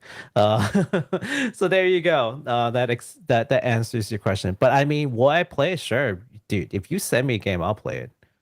Yeah. But also just with the expectation that it's going to be really rough to live translate it. Yeah. That's tough. Yeah, streaming a game is very rough. They asked Derek, but add live translation on top of that because people are like, "Oh, what are they saying? What's happening with the story?" It's like, okay, let me so translate this guy real quick. says that they're really mad. This guy says that it's hard, man. Yeah. Yeah. So Flippy Dogs also followed up with says, good news not followed by something Capcom something. Oh wait. Good news not followed up by something Capcom something Breath of Fire 1 through 4 HD remastered collection something. I'll just wait for your NDAs up. Yep. I mean, I gotta keep that NDA, fully, because who knows if there is or is not an NDA that I can or cannot talk about. But whatever that does or does not expire, I'll be sure to or not to talk about whatever it is that I'm not supposed to talk about. They also say, is it possible that One Piece looks prettier than Dragon Quest XI? Feel free to discuss. I mean, Dragon Quest XI, that was a very pretty RPG. I mean, gosh, I think though that One Piece might like of that style. One Piece might pull it off slightly better. If but it's really a close call. But I think that the variety of character types must have been really tough to pull off in the One Piece Odyssey game. Yeah. I mean, from what I've seen, I do prefer the One Piece Odyssey game. But only because I feel like a lot of the DQ art and style is just kind of dated at this point, and no matter how much they try to recreate the character, like someone's gonna not be happy about it. It's either people think it's dated, or if you did change it, the hardcore fans would be really upset because now you're moving away from like one of the defining factors that makes it a DQ game. So I feel like you can't please everyone. One Piece has definitely more like leeway in that respect, right? I think so. I think that they can even kind of lean into the plasticky look of that because of some of the characters have like rubber arms and stuff. So it's like it kind of works in a weird roundabout way. Fluffy Dogs also says here, you had the mat tied up, but as soon as you mentioned the creepy girls, Baku, they're out. As far as that one game, the plays in VR where the protagonist is tied to a chair and can't do anything, but then the little girl has to solve the puzzles. I can't remember which game was that called again. Oh my god, the alliteration title, is that it? Yeah. Here we go. Last Labyrinth. Lucidity Lost. Okay. Yeah. God. Okay, so about that game, right? I mean, you have like creepy girl characters in horror games, but you know what? This one, she's not creepy. She's trying to help you. Yeah, right? This one wasn't that creepy. Yeah. It's and I think that if it was a creepy girl who would like constantly get murdered if you messed up, like I wouldn't feel so bad about it. Like I'd probably mess up on purpose to have a little creepy girl like get, Wow. But this one looks like sweet, and like she's just trying to be helpful or something. Yeah. And, well, she's putting her life on the line to get us out. Exactly. So, yeah. Exactly. Yeah. So that's why you don't want to lose, right? Yeah, don't So- call her creepy. Otherwise, she's just gonna let you die. Yeah, yeah. So they also ask, is there any news about Final Fantasy VII Remake we all actually wanted? Final Fantasy VII Ever Crisis. Can we Ever Crisis, is Yeah. that Can we the, please get this complete on consoles? That would be nice. Ever Crisis was the Oh, yeah, like yeah, the yeah, yeah, one-to-one kind of remake that was like that's the one I Mm, actually also was most interested in. But yeah, it's mm. kind of gone a little quiet, and that's kind of the nature with a lot of these games is Mhm.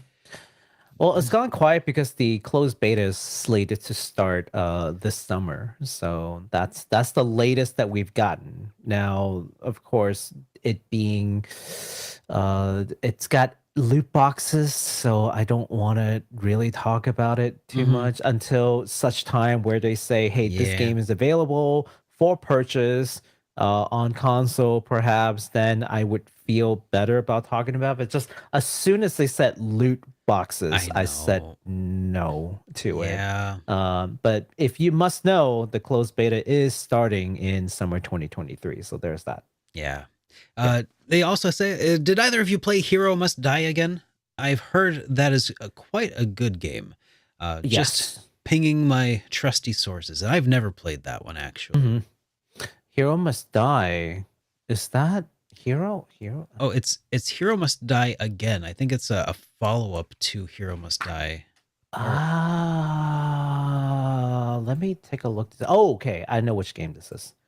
I had to take a look to know which game we're talking about. Yeah, I've heard it's pretty good, but I have not, unfortunately, played the game myself.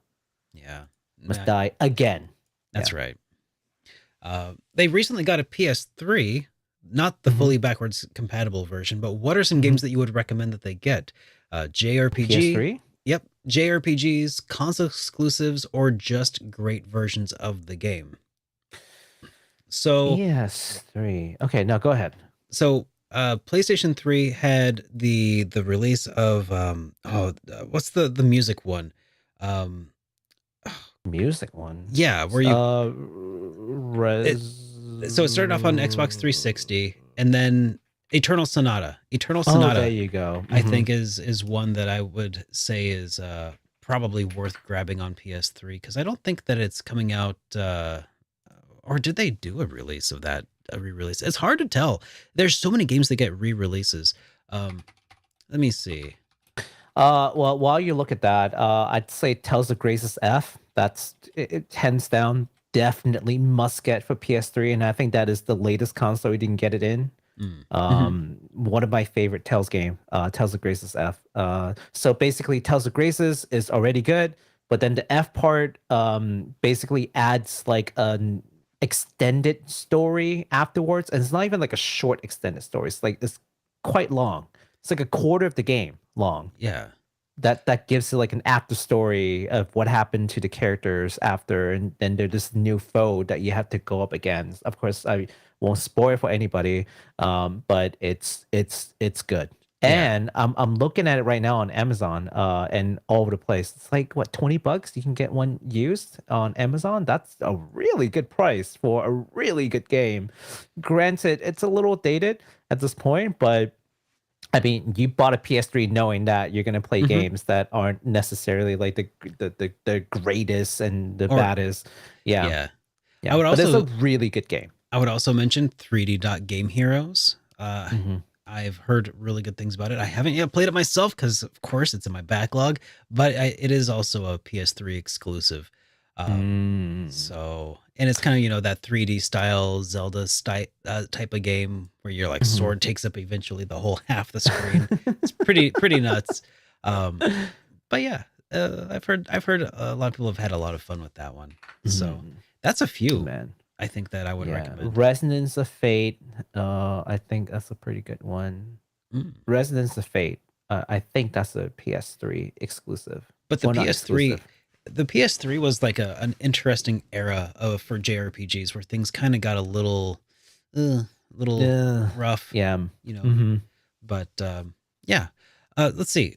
There's let's see some more here that we got to get through. Which Trails game were you trying to get Baku, and on which system was it? Trails game. Oh, Yeah, when you were I talking was about trying to get one I of was the crossbow trying to games. get the crossbow games for Switch, and okay. So here's the story, right? So I was trying to get it on Amazon, and then it turns out they're like 90, like 80 at the time of me looking at it, it was like $80. Yeah. And I was like, I'm not paying $80 for a game like that I can wait to play later. Like the Mhm. key thing is like I'm not dying to play new game. My backlog is so long that Yeah. I don't care. So I'll wait. Like it's And fine.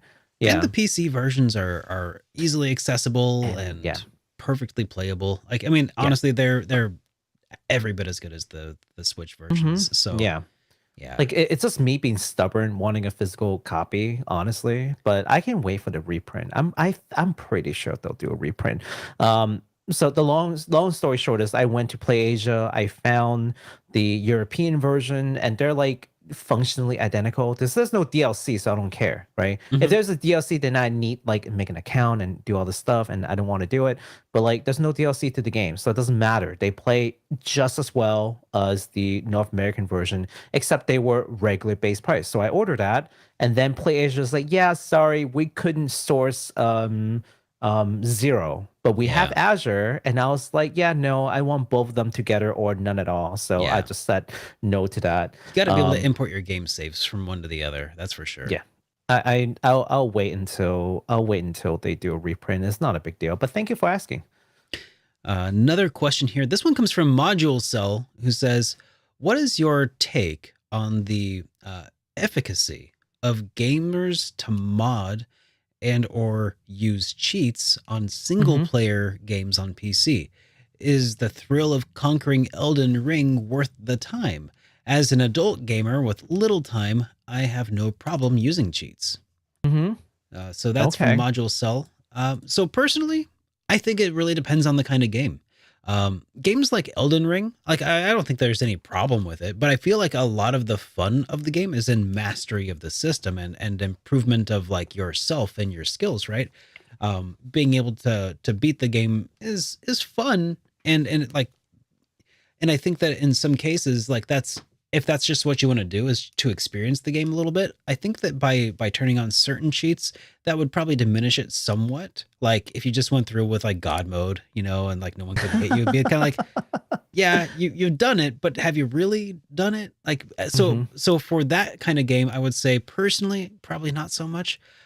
For games that are a bit more about like this, I mean, and I don't want to diminish the story of Elden Ring because I haven't played it, I don't know. But when I think of like story driven games where the draw of the game is to play through and experience the story as opposed to the gameplay focus, then I would say, yeah, just, you know, throw it on easy mode if that's an option, which is kind of like a cheat in and of itself, and just enjoy the story, right? So Yeah. that's kind of my initial thoughts on that. But what do you think, Baku?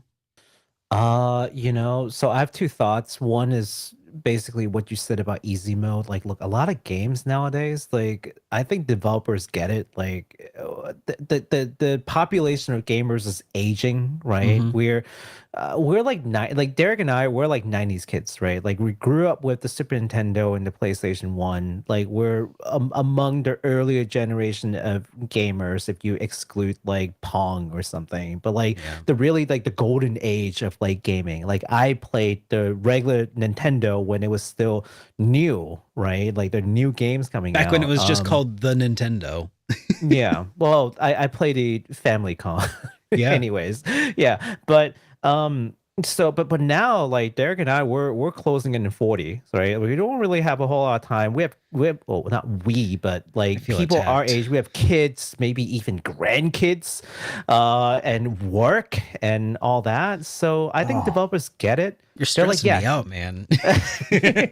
like here's the easy mode if you just want to go through the story and treat this like this is a movie with like some interaction, very minimal gameplay. You're not going to get the challenge, but you'll get the story, and I respect that, right? This is Yeah. not like an easy way out. I don't look at it that way. Life's hard enough, and if you really just don't have time, you just don't have time. So no shame in going that route. My other thought on cheats is that because I've used cheat device before, like on like PlayStation 2 games and stuff, only sold single player games, by the way. Oh yeah. And I feel like discovering cheats, changing codes, learning how the hex works, like the hex code, like all that, that could be interesting in and of itself from kind of like an engineering perspective. So if that's something that you're interested in doing, which I have done, that's kind of cool. Like changing a digit here and there, what does that do for the game? And you kind of test it out and make the code work for you. That could be fun in and of itself. And it's not unlike speed running a game where you're definitely not playing the game in a conventional sense, but nonetheless you are finding a different kind of joy that the author didn't intend, right? So, or the developers didn't intend at least. So, if as long as you are not fooling yourself into thinking, yeah, I totally conquered this game, you didn't. But if you see it as, hey, this is a different way that I'm having fun with this game, yeah, sure. Yeah. It's your own game. You pay the money, you do whatever you want. Again, single player experience only. Yeah. Once you go into multiplayers and competitive play, then no, that's actually straight That's up where you cheating, draw the and line, that's yeah. that's where I draw the line. Yeah. When the experience starts to ruin it for other people. But I think they were pretty clear. They were talking about single player RPGs. No, absolutely. Yeah. So Flippy Dogs also had a follow-up for that one. It says, people call cheats nowadays is what us boomers call the power of Game Genie. It's Game all Shark, about having fun. Game Sharks. That's right. That's right. I am this old. I remember Game Sharks. Yeah. Fluffy Dogs also mentioned, they said, full disclosure, I got the new Zelda OLED and gave my other Switch to a friend. Double dip achievement unlocked. I got got it for the OLED, to be honest. See, I would have that probably would have been a good option or a good reason for me to get an OLED Switch also, except it just legitimately never leaves the dock. That's what I said. I was like, I could sell one of my. I have 2 Switches. I was like, I can sell one and then buy the Zelda one. It would be worth it, right? Yeah. Yeah, except it never leaves the dock. I know. So what if I want does it make? If I want an OLED Switch, I need to upgrade my TV. Yeah. Does So Brian it even Evans output anything better? No.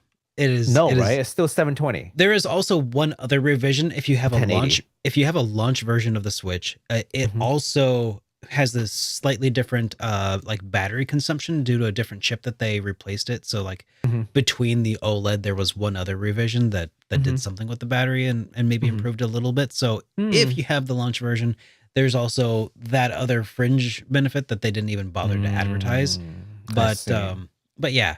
I don't think it's gonna really move the needle for me very much. Yeah, that is a nice system. Brian Evanson asked, "Where's all the Dragon Quest news?" Dragon Quest news. What Dragon Quest news do we have? You talking about Dragon Quest? What 9? No, 9, 10, 10. Is it DQ10? DQ10. Talking about DQ10 news? I don't know. Or maybe 12.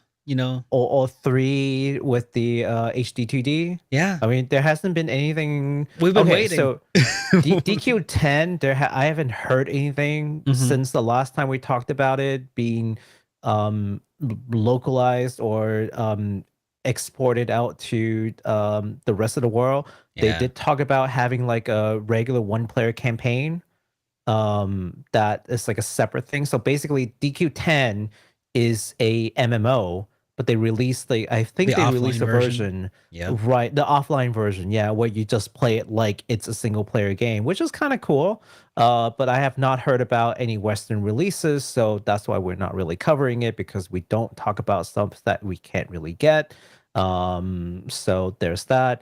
HD2D DQ3, I have not heard anything other than initial announcement. Hopefully we'll hear something. Although I feel like it's just going to be a Switch game, so there's that. And DQ12, there was like a little speckle of DQ12 talk I think some time at ago. one point they updated the logo, I think. Yeah, that was about it. So basically not a whole lot of things to talk about there until they do like a trailer and stuff. Yeah. Maybe they'll talk about it during the Sony thing. Who knows? Like that's a real thing that That's you a could real really talk about. possibility. Yeah, that's a real possibility. Unlike the which ties in to, by the way, a follow-up that we got here from Kansaad, who says, hey guys, what are your predictions for the PlayStation show? We told you. Yeah, we told you what it was. We did talk about him a little bit. Breath of Fire 7. But yeah, Breath of Fire 7, new Dragon Quest announcements. New Dot Hack. The new Suikoden, Dark Cloud new 3. Suikoden, yeah. Dark Cloud, or I'm sorry, Rogue Galaxy 2, Tactics Ogre 2. Oh, like new Tactics Ogre, yeah. No, but for real, if I wouldn't be surprised if they talk about a new DQ, honestly, because they had the logo, so they might have something to talk about. That's a very real game. Grand Blue Fantasy, that's a very real game that they may actually talk about, because it is planned to be released this year and on PlayStation. So but those are things that we can realistically expect based on what we know. But it's like Final Fantasy VII remake, right? It's like that, where like it just came out of nowhere and just surprises everyone. So I'm hoping for those. I'm hoping for things that I couldn't have reasonably expected. Like a genuine pleasant surprise would be nice. Yeah. Here's another follow-up from Brian, who says that they were when they were asking about like the Dragon Quest news, there was more of like a rhetorical question about, where's Squaresoft doing with all, come on, Squaresoft, where are you at? And understood. Yeah, it's a good question, because they have been pretty tight-lipped, and I guess this would be one of those events where they should be breaking their silence here, hopefully pretty soon. Yeah. But I'm going to just say my expectations currently are pretty low. I'm just gonna say it. Low expectations, hype responsibly. I'll go in, I'll expect nothing, and if I am pleasantly surprised, then I can't wait to talk about it here. But but that's the thing. Like every time I've ever gotten my hopes up, God, every time that I've ever been blown away from like a Sony thing, it's been when I least expected it. Remember E3 several years ago when they announced the Shenmue remake, the Shenmue 3? Yeah. And then Final Fantasy VII remake was announced that same day. My God. Oh man, yeah. That's the kind of like rush that I want back. So I want them to be tight-lipped, because that's what builds that suspense when So we'll see. So this could be when it happens, but right now they're also really focused on Final Fantasy. That's true. Well, it's a different team that does DQ though. So I know, but I mean, as far as like what they're pumping up the hype for, right? That's true. Yeah, they're building up steam for the hype train for Final Fantasy at the moment. So I don't know. Maybe we'll just expect to see an extended look at Final Fantasy 16. A new trailer for a new expansion for Final Fantasy 14. I will be slightly angry if they announce that the plates and controller are going worldwide from the Sony experience. I would be slightly angry, but also happy for everyone else, but slightly angry about me having pre-ordered the controllers otherwise. But it does look really nice. So I do hope that they release it worldwide, despite the fact that I'm paying extra to get them imported. Also, for the record, Bring Back Fluffy Dogs also said exactly what I said, but minutes before I said it. They said Square seems to be focusing on marketing Final Fantasy 16 rather than anything else right now. So, yep. Totally.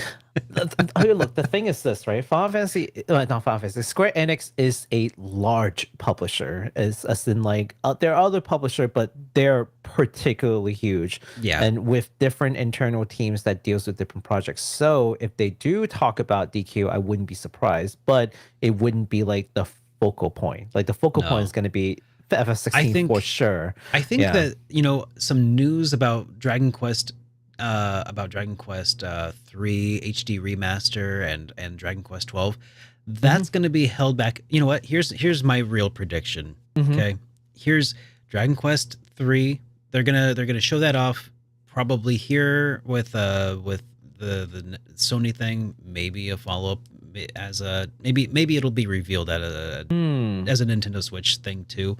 Mhm. But I think that Dragon Quest 12 they'll probably save it for like a sort of Nintendo Direct, kind of like a one more thing at the end of the show. Oh yeah, It does feel like the sort of thing, like the clincher, right? That they could Mhm. use to seal the deal on one of these events. More I- details later. Yeah, and maybe like a teaser, you know, because we got the title drop teaser. Showed us next to nothing when they announced it, right? Yeah. Maybe this is when they'll finally like show us something, and then obviously no details about like a release date or window or anything like that. Yeah. But just like, you know, First look.